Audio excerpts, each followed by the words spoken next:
ಎಲ್ಲೆಲ್ಲೆಲ್ಲ ಸಾಧಕರು ಕಾಣ್ತಾರೆ, ಅಲ್ಲೆಲ್ಲ ಹುಡುಕಿ ಅವ್ರು ಯಾವ ರೀತಿ ಮಾಡ್ತಾ ಇದ್ದಾರೆ, ಏನು ಎತ್ತ ಅದನ್ನೆಲ್ಲ ಕೇಳಿ ತಿಳ್ಕೊಳ್ಳುವ ನಿರಂತರ ಪ್ರಯತ್ನ 8 ವರ್ಷ ಮಾಡಿದ. ಮಾಡ್ತಾನೆ ಇದ್ದ ಬುದ್ಧ. ಅವ್ರು ಯಾರೋ ಹೇಳಿದ್ರು, ಈ ದಿನ ಮಾಡು, ಹೀಗ್ ಮಾಡು ಅಂತ. ಹಾ ಮಾಡಕ್ ಹಿಡ್ದ. 1 ತಿಂಗಳು ಮಾಡಿದ, 2 ತಿಂಗಳು ಮಾಡಿದ, 6 ತಿಂಗಳು ಮಾಡಿದ. ಬುದ್ಧನಿಗೆ ಅನಿಸ್ತು, ಇದ್ಯಾಕೋ ಸರಿ ಇಲ್ಲ ಇದು. ಬಿಟ್ಟ. ಮತ್ತಿನ್ಯಾರೋ ಗುರುಗಳು ಸಿಕ್ಕರು, ಅವರನ್ನ ಆಶ್ರಯಿಸಿದ. ನನಗೆ ಬೋಧನೆ ಮಾಡಿ ಅಂತ ಹೇಳಿ ಆ ಗುರುಗಳು ಇನ್ನೇನೋ ಒಂದು ಹೇಳ್ಕೊಟ್ರು.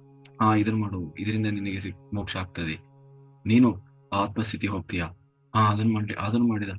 ಎಷ್ಟೋ ತಿಂಗಳು ಮಾಡಿದ, ಇನ್ನೇನೋ ಮಾಡಿದ. ಆದ್ರೆ ಏನು ಎನ್ಲೈಟನ್ಮೆಂಟ್ ಆಗ್ಲಿಲ್ಲ, ಜ್ಞಾನೋದಯ ಆಗ್ಲಿಲ್ಲ. ಮತ್ತಿನ್ನೊಬ್ಬರನ್ನ ಯಾರೋ ಹೋಗಿ ಆಶ್ರಯಿಸಿದ. ಹೀಗೆ ಹೀಗೆ ಹೀಗೆ ಉಪವಾಸ ಮಾಡಿದ, ದೇಹದಂಡನೆ ಮಾಡಿದ.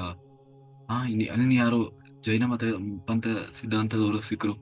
ಇಲ್ಲ, ದೇಹ ದಂಡನೆ ಮಾಡು, ನಿಗ್ರಹ ಮಾಡು, ಇಂದ್ರಿಯ ನಿಗ್ರಹ ಮಾಡು, ಏನೇನೋ ಹೇಳಿದ್ರು. ದೇಹ ದಂಡನೆ ಮಾಡಿದ. ಎಷ್ಟು ಅಂದ್ರೆ ನಿನ್ ಪ್ರಾಣ ಹೋಗ್ಬಿಡ್ತದೆ ಅನ್ನುವಷ್ಟರ ಮಟ್ಟಿಗೆ ಉಪವಾಸ ಇದ್ದು ಸಾಧನೆ ಮಾಡಿದ. ಆದರೂ ಕೂಡ ಜ್ಞಾನೋದಯ ಆಗ್ಲಿಲ್ಲ. ಜ್ಞಾನೋದಯ ಹೊಂದಬೇಕು ಅಂತ ಅಷ್ಟು ತುಡಿತ ಹೊಂದಿದಂತಹ ಬುದ್ಧ 8 ವರ್ಷ 8 ವರ್ಷ ಸುಮ್ಮನೆ ಸುತ್ತಿದ್ದಾನೆ. ಮಾಡುವ ಎಲ್ಲ ತರದ ಧ್ಯಾನ ಮಾಡಿದ. ಎಷ್ಟು ಮಾಡಿದರೂ ಜ್ಞಾನೋದಯವೇ ಆಗ್ಲಿಲ್ಲ. ಕೊನೆಗೆ ಅವನು ಏನು ಬೇಡ ಅಂತ ಹೇಳಿ ಸುಮ್ಮನೆ ಕೂತ ಒಂದು ಮರದ ಕೆಳಗೆ ಹೋಗಿ. ಏನು ಮಾಡೋದು ಬೇಡ. ಇಷ್ಟು ದಿವಸ ಏನ್ ಮಾಡಿದ್ವಿ, ಅದು ಮಾಡಿದ್ವು, ಇದು ಮಾಡಿ ಎಲ್ಲ ಅವ್ರು ಹೇಳಿದ್ದು ಇವ್ರು ಹೇಳಿದ್ದು ಎಲ್ಲ ಮಾಡಿದ್ರು. ಈಗ ಏನ್ ಮಾಡಿದ ಇಷ್ಟು ದಿವಸ ಏನ್ ಮಾಡಿದ ಅವನು? ಧ್ಯಾನದ ಹೆಸರಿನಲ್ಲಿ ಕರ್ಮ ಮಾಡಿದ. 8 ವರ್ಷ ಧ್ಯಾನ ಮಾಡ್ತೇನೆ ಅಂತ ಧ್ಯಾನ ಮಾಡಿದ. ಆದ್ರೆ ಧ್ಯಾನ ಮಾಡ್ಲಿಲ್ಲ, ಕರ್ಮ ಮಾಡಿದ. ಆದ್ರೆ ಜ್ಞಾನೋದಯ ಸಿಗ್ಲಿಲ್ಲ. ಆಗ ಅವನಿಗೆ ಬಹಳ ಬೇಜಾರಾಯ್ತು. ಎಷ್ಟು ಬೇಜಾರಾಯ್ತು ಅಂದ್ರೆ, ಬಿಟ್ಟು ಹೋಗ್ಬಿಡೋಣ, ಇದು ಯಾಕೋ ನನಗೆ ಈ ಮಾರ್ಗವೇ ಬೇಡ. ನಾನೇನ್ ಏನೋ ಹುಡುಕ್ಲಿಕ್ಕೆ ಬಂದಿದ್ದೇನೆ, ಅದು ನನಗೆ ಸಿಗ್ಲಿಲ್ಲ ಅಂತ ಹೇಳಿ ಬೇಜಾರಾಗಿ ಒಂದು ಬೋಧಿ ವೃಕ್ಷದ ಕೆಳಗೆ ತಾನು ನಿರ್ಧಾರ ಮಾಡಿ ಕೂತ್ಕೊಂಡು, ನಾನು ಏನೂ ಮಾಡೋದಿಲ್ಲ, ಸುಮ್ಮನೆ ಕೂತ್ಕೊಳ್ತೇನೆ. ಸುಮ್ಮನೆ ಕೂತ್ಕೊಳ್ತೇನೆ. ಆದರೆ ನನಗೆ ಜ್ಞಾನೋದಯ ಆಗುವವರೆಗೂ ಈ ಜಾಗದಿಂದ ನಾನು ಹೇಳೋದಿಲ್ಲ ಅಂತ ಹೇಳಿ ಬುದ್ಧ ತಾನು ನಿರ್ಧಾರ ಮಾಡಿ ಬೋಧಿ ವೃಕ್ಷದ ಕೆಳಗೆ ಸುಮ್ಮನೆ ಕೂತಾಗ ಸುಮ್ಮನೆ ಕೂತ್ರೆ ಏನಾಗ್ತದೆ ಹೇಳಿ? ಸುಮ್ಮನೆ ಕೂತಾಗ ಏನಾಗ್ತದೆ? ನಿಧಾನವಾಗಿ ನಮ್ಮ ದೇಹದ ಮೇಲೆ ನಮ್ಮ ದೇಹವನ್ನು ಗಮನಿಸ್ಲಿಕ್ಕೆ ಶುರುವಾಗ್ತದೆ. ದೇಹದಲ್ಲಿ ನಡೆಯುವ ಘಟನೆಗಳನ್ನ, ಏನೇನ್ ಆಗ್ತಾ ಇದೆ ದೇಹದಲ್ಲಿ, ಅದನ್ನ ಗಮನಿಸ್ಲಿಕ್ಕೆ ಶುರುವಾಗ್ತದೆ. ಆಗ ತಾನು ಉಸಿರಾಟ ಸಹಜವಾಗಿ ಎಲ್ಲರಿಗೂ ಗೊತ್ತಾಗೇ ಆಗ್ತದೆ ಅಲ್ವಾ? ಆ ಉಸಿರನ್ನ ಗಮನಿಸ್ಲಿಕ್ಕೆ ಶುರು ಮಾಡಿದ. ಉಸಿರನ್ನ ಗಮನಿಸ್ತಾ 48 ದಿನಗಳ ಕಾಲ ನಿರಂತರವಾಗಿ ಹಗಲು ರಾತ್ರಿ ಊಟ ನಿದ್ದೆ ಏನೂ ಇಲ್ಲದೆ ನಿರಂತರವಾಗಿ ಮಾಡ್ತಾ ಕೊನೆಗೆ 48 ದಿವಸ ಮುಗಿಯೋದರೊಳಗೆ ಅವನ ಮನಸ್ಸು ಸಂಪೂರ್ಣವಾಗಿ ಶೂನ್ಯ ಸ್ಥಿತಿಗೆ ಹೋಗಿ ಆತ್ಮದಲ್ಲಿ ಇದ್ದು ನಿರಂತರವಾಗಿ ಆತ್ಮದ ಸಾಧನೆಯಲ್ಲಿದ್ದವನಾಗಿ ಅವನಿಗೆ ಆ ಪರಮಾತ್ಮನ ಅನುಭೂತಿಯಾಗಿತ್ತು. ಆಗ ತಾನು ಹೇಳಿದ, ನಾನು ಜ್ಞಾನೋದಯವನ್ನು ಹೊಂದಿದ್ದೇನೆ. ಪ್ರತಿಯೊಬ್ಬರ ಎನ್ಲೈಟನ್ಮೆಂಟ್ ಅನ್ನ ಅವರೇ ಘೋಷಣೆ ಮಾಡ್ಕೊಳ್ಬೇಕು, ಇನ್ನೊಬ್ರು ಹೇಳಲಿಕ್ಕೆ ಬರೋದಿಲ್ಲ. ಯಾಕೆ ಗೊತ್ತು? ಅವರಲ್ಲಾದ ಅನುಭವ ಅವರಿಗೆ ಗೊತ್ತಿರ್ಬೇಕು, ಅದು ಬೇರೆಯವರಿಗೆ ಹೆಂಗೆ ಗೊತ್ತಾಗ್ಲಿಕ್ಕೆ ಸಾಧ್ಯ ಅಲ್ವಾ? ಬುದ್ಧ ಅನೌನ್ಸ್ ಮಾಡಿದ, ಪತ್ರಿಜಿಯವರು ಹೇಳ್ಕೊಂಡ್ರು, ನಾನು ಎನ್ಲೈಟನ್ಮೆಂಟ್ ಆಗಿದ್ದೇನೆ. ಅದು ಇನ್ನೊಬ್ರು ಗುರುತಿಸುವುದಲ್ಲ. ಹಾಗೆ ನಾವು ಆ ಬುದ್ಧ ತಾನು ಪಡೆದ ಜ್ಞಾನವನ್ನ ಜಗತ್ತಿಗೆ ಹಚ್ಚಲಿಕ್ಕೆ ಶುರು ಮಾಡಿದ. ಅಷ್ಟಾಂಗ ಮಾರ್ಗವನ್ನು ಕೊಟ್ಟ ಬುದ್ಧ. ಅಷ್ಟಾಂಗ ಮಾರ್ಗವನ್ನು ಕೊಟ್ಟ. ಏನು ಅಷ್ಟಾಂಗ ಮಾರ್ಗ? ಸರಿಯಾದ ದೃಷ್ಟಿಕೋನ, ಸರಿಯಾದ ಕೋರಿಕೆಗಳು, ಸರಿಯಾದ ಮಾತು, ಸರಿಯಾದ ಜೀವನೋಪಾಯ, ಸರಿಯಾದ ವ್ಯವಹಾರ ಶೈಲಿ, ಸರಿಯಾದ ಶ್ರದ್ಧೆ, ಸರಿಯಾದ ಏಕಾಗ್ರತೆ. 8ನೇದು ಸರಿಯಾದ ಧ್ಯಾನ. ಈ 8ನ್ನ ಆಶ್ರಯಿಸಿದ್ರೆ ನಾವು ಮೋಕ್ಷವನ್ನು ಪಡೀಲಿಕ್ಕೆ ಸಾಧ್ಯ ಇದೆ. ಆದರೆ ಇದು ಎಲ್ಲದಕ್ಕಿಂತ ಮೊದಲು ಕೊನೆಗೆ ಇಟ್ಟಿದ್ದಾನೆ ಯಾವುದನ್ನ? ಧ್ಯಾನವನ್ನ. ಯಾರು ಸರಿಯಾದ ಧ್ಯಾನವನ್ನು ಮಾಡುತ್ತಾರೆ ಅವರಿಗೆ ಸಹಜವಾಗಿಯೇ ಈ ಮೇಲಿನ 7 ಕೂಡ ಜಾಗೃತವಾಗ್ತದೆ. ಸಹಜವಾಗಿ ಈ 7 ಕೂಡ ಜಾಗೃತವಾಗ್ತದೆ. ಒಂದು ವೇಳೆ ಅವು ಇನ್ನೂ ಜಾಗೃತ ಆಗ್ತಾ ಇಲ್ಲ ಅಂತಂದ್ರೆ ಅರ್ಥ ಅವನು ಸರಿಯಾದ ಧ್ಯಾನ ಸ್ಥಿತಿಗೆ ಹೋಗಿಲ್ಲ ಅಂತ ಅರ್ಥ. ಸರಿಯಾದ ಧ್ಯಾನವನ್ನ ಯಾವಾಗ ಮಾಡ್ಲಿಕ್ಕೆ ಶುರು ಮಾಡಿದ, ಅವನಲ್ಲಿ ಸಹಜವಾಗಿಯೇ ಸರಿಯಾದ ದೃಷ್ಟಿಕೋನಗಳು, ಸರಿಯಾದ ಕೋರಿಕೆಗಳು, ಸರಿಯಾದ ಮಾತು, ಸರಿಯಾದ ಜೀವನೋಪಾಯ, ಸರಿಯಾದ ವ್ಯವಹಾರ ಶೈಲಿ, ಸರಿಯಾದ ಶ್ರದ್ಧೆ, ಸರಿಯಾದ ಏಕಾಗ್ರತೆ ತನ್ನಷ್ಟು ತಾನಾಗಿ ಜಾಗೃತವಾಗ್ತದೆ. ಅದನ್ನು ಅವನು ಪ್ರಯತ್ನ ಮಾಡಬೇಕಾಗಿಲ್ಲ. ಮನುಷ್ಯ ಪ್ರಯತ್ನ ಮಾಡಬೇಕಾಗಿದೆ ಯಾವುದಕ್ಕಾಗಿ? ಧ್ಯಾನ ಸ್ಥಿತಿಯನ್ನು ತಲುಪಲಿಕ್ಕಾಗಿ. ಏನೇನೋ ಮಾಡಿ ನಾನು ಧ್ಯಾನ ಮಾಡ್ತೇನೆ ಅಂತ ಹೇಳಿ ಎಷ್ಟು ವರ್ಷ ಕೂತ್ರು ಕೂಡ ಮನಸ್ಸನ್ನು ದಾಟಲಿಲ್ಲ ಅಂತ ಆದ್ರೆ ಅವನು ಎಷ್ಟು 1000 ವರ್ಷ ಕೂತು ಧ್ಯಾನ ಮಾಡಿದ್ರು ಅದು ಧ್ಯಾನ ಅಲ್ಲ. ಹಾಗಾಗಿ ಮನುಷ್ಯ ಏನ್ ಮಾಡ್ಬೇಕು? ನಿರ್ವಾಣ ಹೊಂದಲು ಬುದ್ಧ ಹೇಳಿದಂತಹ ಈ 7 ಮಾರ್ಗಗಳನ್ನು ಅನುಸರಿಸಲೇಬೇಕು. ಆ 7 ಮಾರ್ಗವನ್ನು ಜಯಿಸಬೇಕು ಅಂದ್ರೆ ಮೊದಲು ಸರಿಯಾದ ಧ್ಯಾನವನ್ನು ಮಾಡಬೇಕು. ಸರಿಯಾದ ಧ್ಯಾನ ಯಾರಲ್ಲಿ ಶುರುವಾಗ್ತದೆ, ಅವನಲ್ಲಿ ಆ 7 ಗುಣಗಳು ಸಹಜವಾಗಿಯೇ ಜಾಗೃತವಾಗ್ತದೆ. ಆ ಸರಿಯಾದ ಧ್ಯಾನ ಯಾವುದು? ಶ್ವಾಸದ ಮೇಲೆ ಗಮನ. ಶ್ವಾಸದ ಮೇಲೆ ಗಮನ ಮಾತ್ರ ಸರಿಯಾದ ಧ್ಯಾನ. ಶ್ವಾಸವನ್ನ ಬಿಟ್ಟು ಬೇರೆ ಏನನ್ನು ಗಮನಿಸಿದರೂ ಅದು ಕರ್ಮ ಮಾಡ್ತಾ ಇದ್ದೀರಿ, ಧ್ಯಾನ ಅಲ್ಲ. ಕರ್ಮ ಮಾಡ್ತಾ ಇದ್ದೀರಿ, ಧ್ಯಾನ ಅಲ್ಲ. ಕರ್ಮ ಅಂದ್ರೆ ಏನು? ಕೆಲಸ. ಮನಸ್ಸು ಕೆಲಸ ಮಾಡ್ತಾ ಇದೆ. ಏನ್ ಕೆಲಸ ಮಾಡ್ತಾ ಇದೆ? ಅವರು ಗುರುಗಳು ಗೈಡ್ ಮಾಡ್ತಾ ಇದ್ದಾರೆ, ಅದನ್ನು ಕೇಳ್ತಾ ಇದೆ. ನೀನ್ ಮೇಲ್ ಹೋದೆ, ನೀನ್ ಕೆಳಗ್ ಬಂದೆ, ನೀನ್ ಅಲ್ಲಿ ಹೋದೆ, ಇಲ್ಲಿ ಹೋದೆ ಅಂತ ಅವ್ರು ಹೇಳ್ತಾನೆ ಇದ್ದಾರೆ. ಅವನು ಅದನ್ನೇ ಅನ್ಕೊಂತ ಇದ್ದಾನೆ. ಅವನು ಮೇಲೆ ಹೋಗ್ತಾನೆ, ಕೆಳಗೆ ಹೋಗ್ತಾನೆ, ಮೇಲೆ ಹೋಗ್ತಾನೆ. ನಿರಂತರವಾಗಿ ಅವನ ಮನಸ್ಸು ಕೆಲಸ ಮಾಡ್ತಾನೆ ಇದೆ. ಕರ್ಮದಲ್ಲಿ ನಿರತವಾಗಿದೆ. ಯಾವುದು? ಮನಸ್ಸು ಕರ್ಮದಲ್ಲಿ ನಿರತವಾಗಿದೆ. ಮನಸ್ಸು ಶೂನ್ಯವಾಗದ ಹೊರತು ಅದು ಧ್ಯಾನವೇ ಅಲ್ಲ. ಹಾಗಿದ ಮೇಲೆ ಮನಸ್ಸನ್ನೇ ದಾಟದ ಮೇಲೆ, ಆತ್ಮವನ್ನೇ ಹೋಗಿ ಮುಟ್ಟದ ಮೇಲೆ ಅವನು ಮೋಕ್ಷ ಹೊಂದಲಿಕ್ಕೆ ಹೇಗೆ ಸಾಧ್ಯ ಇದೆ? ಹಾಗಾಗಿ ಯಾವುದನ್ನು ಗಮನಿಸದ ಸ್ಥಿತಿ, ಕೇವಲ ಉಸಿರಾಟವನ್ನು ಗಮನಿಸಿ. ಉಸಿರಾಟವೂ ಕೂಡ ಶಾಶ್ವತವಲ್ಲ. ಉಸಿರಾಟ ಎಲ್ಲಿಯವರೆಗೆ? ಮನಸ್ಸನ್ನ ದಾಟುವವರೆಗೆ ಮಾತ್ರ ಉಸಿರಾಟ. ಹೇಗೆ ಮನಸ್ಸು ದಾಟುವುದು? ಮನಸ್ಸಿನ ಒಳಗೆ ಒಂದು ಏನು ಬ್ಯಾಗ್ ಇರ್ತದೆ, ಏನು ಚಿತ್ತ ಅಂದ್ರೆ ಏನು? ಮನಸ್ಸಿನಲ್ಲಿರುವ ಒಂದು ಭಾಗ, ಒಂದು ಗೋಡನ್ ಅಂತೀವಲ್ಲ. ಯಾವುದರ ಗೋಡನ್? ಆಲೋಚನೆಗಳ ಗೋಡನ್. ಆ ಆಲೋಚನೆಗಳ ಗೋಡನನ್ನೇ ನಾವು ಚಿತ್ತ ಅಂತ ಕರಿತೀವಿ. ಅದರಲ್ಲಿರುವ ಆ ಗೋಡನ್ ಪೂರ್ತಿ ಯಾವಾಗ ಖಾಲಿ ಆಗ್ತದೆ? ಗೋಡನಲ್ಲಿರೋದೆಲ್ಲ ಖಾಲಿ ಆದ್ರೆ ಏನಾಗ್ತದೆ? ಖಾಲಿ ಅಲ್ವಾ? ಆ ಚಿತ್ತದಲ್ಲಿರುವ ಆಲೋಚನೆಗಳೆಲ್ಲ ಖಾಲಿ ಆದ್ಮೇಲೆ ಅಲ್ಲಿ ಮನಸ್ಸಿಗೆ ಕೆಲಸ ಇಲ್ಲ. ಮನಸ್ಸಿಗೆ ಕೆಲಸ ಇರುವುದಿಲ್ಲ. ಯಾವಾಗ ಮನಸ್ಸು ಶೂನ್ಯ ಆಯಿತು, ಮನಸ್ಸು ಕೆಲಸ ಮಾಡ್ತಾ ಇಲ್ಲ, ಆಗ ನಿಜವಾದ ಆತ್ಮದ ದರ್ಶನವಾಗ್ತದೆ.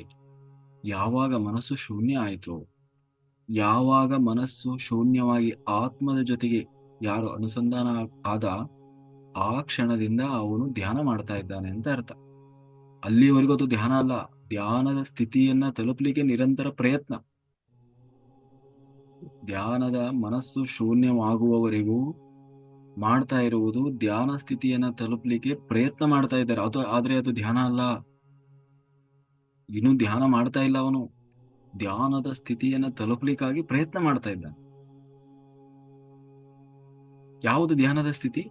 ಮನಸ್ಸನ್ನ ಶೂನ್ಯ ಮಾಡಿ, ಮನಸ್ಸನ್ನ ದಾಟಿ ಆತ್ಮದೊಂದಿಗೆ ಯಾವಾಗ ಜೊತೆಗೆ ಇರುವುದನ್ನು ಅಭ್ಯಾಸ ಮಾಡಿದ,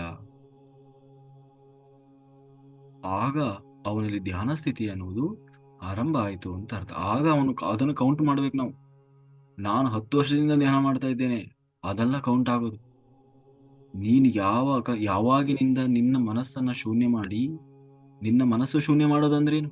ಏನೂ ಆಲೋಚನೆ ಇಲ್ಲದ ಸ್ಥಿತಿ, ಆಲೋಚನಾ ರಹಿತ ಸ್ಥಿತಿ, ಚಿತ್ತವೃತ್ತಿ ನಿರೋಧ. ಆ ಸ್ಥಿತಿ ನಿನ್ನಲ್ಲಿ ಯಾವತ್ತಿನಿಂದ ಜಾಗೃತ ಆಯಿತು? ಅವತ್ತಿಂದ ಆಯ್ತಾ? ಅವತ್ತಿನಿಂದ ನೀನು ಧ್ಯಾನ ಮಾಡ್ತಾ ಇದ್ದೀಯ ಅಂತ ಅರ್ಥ.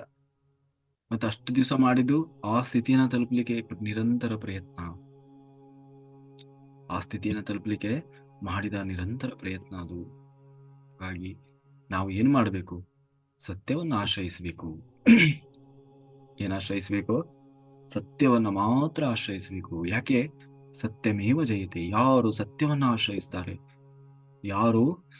ಆಶ್ರಯಿಸ್ತಾರೆ ಅವರು ಯಾವತ್ತೂ ಅವರು ಜಯಶಾಲಿ ಆಗ್ತಾರೆ. ಹಾಗಾದ್ರೆ ಯಾವುದು ಸತ್ಯ, ಯಾವುದು? ಧ್ಯಾನ ಅಂದರೆ ಸತ್ಯವನ್ನ ಆಶ್ರಯಿಸುವುದು.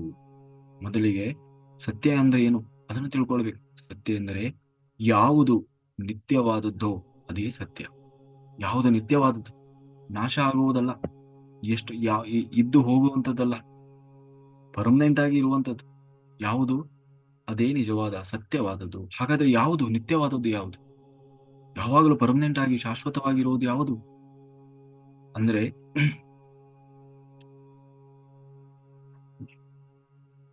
ಅಂದ್ರೆ ಯಾವಾಗಲೂ ಇರ್ತದೆಯೋ ಅದೇ ಶಾಶ್ವತವಾದದ್ದು. ಹಾಗಾದ್ರೆ ಯಾವುದು ಯಾವಾಗಲೂ ಇರುವಂಥದ್ದು ಅಂದ್ರೆ ಆತ್ಮ. ಆತ್ಮಕ್ಕೆ ಸಾವು ಅನ್ನುವುದಿಲ್ಲ, ಆತ್ಮಕ್ಕೆ ಸಾವು ಅನ್ನುವುದಿಲ್ಲ, ಆತ್ಮಕ್ಕೆ ಕೊನೆ ಎನ್ನುವುದಿಲ್ಲ.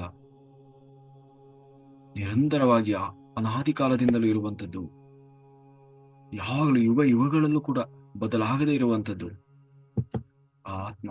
ಹಾಗಾದರೆ ಅಂತಹ ಆತ್ಮವನ್ನು ನಾವು ಆಶ್ರಯಿಸಬೇಕು. ಯಾಕೆ ಆತ್ಮವನ್ನೇ ಆಶ್ರಯಿಸಬೇಕು? ಅಹಂ ಆತ್ಮ ಗುಢಾಕೇಶ ಸರ್ವಭೂತಾಂತರ ಭೂತಾಶಯ ಸ್ಥಿತ ಅಹಮಾದಿಶ್ಚ ಮಧ್ಯಂಚ ಭೂತಾನಾಮಸ್ತ ಏವ ಚ. ಅಹಂ ಆತ್ಮ ಗುಢಾಕೇಶ. ಹೇ ಗುಢಾಕೇಶ, ಅಹಂ ಆತ್ಮ, ನಾನು ಆತ್ಮನಾಗಿದ್ದೇನೆ. ಸಮಸ್ತ ಸರ್ವಭೂತಾಶಯ ಸ್ಥಿತ. ಸರ್ವಭೂತ ಸಮಸ್ತ ಚರಾಚರ ಜೀವರಾಶಿಗಳ ಒಳಗೆ ಕೂತಂತಹ ಆತ್ಮ ಏನಿದೆ, ಅಹಂ ಅದು ನಾನೇ ಆಗಿದ್ದೇನೆ.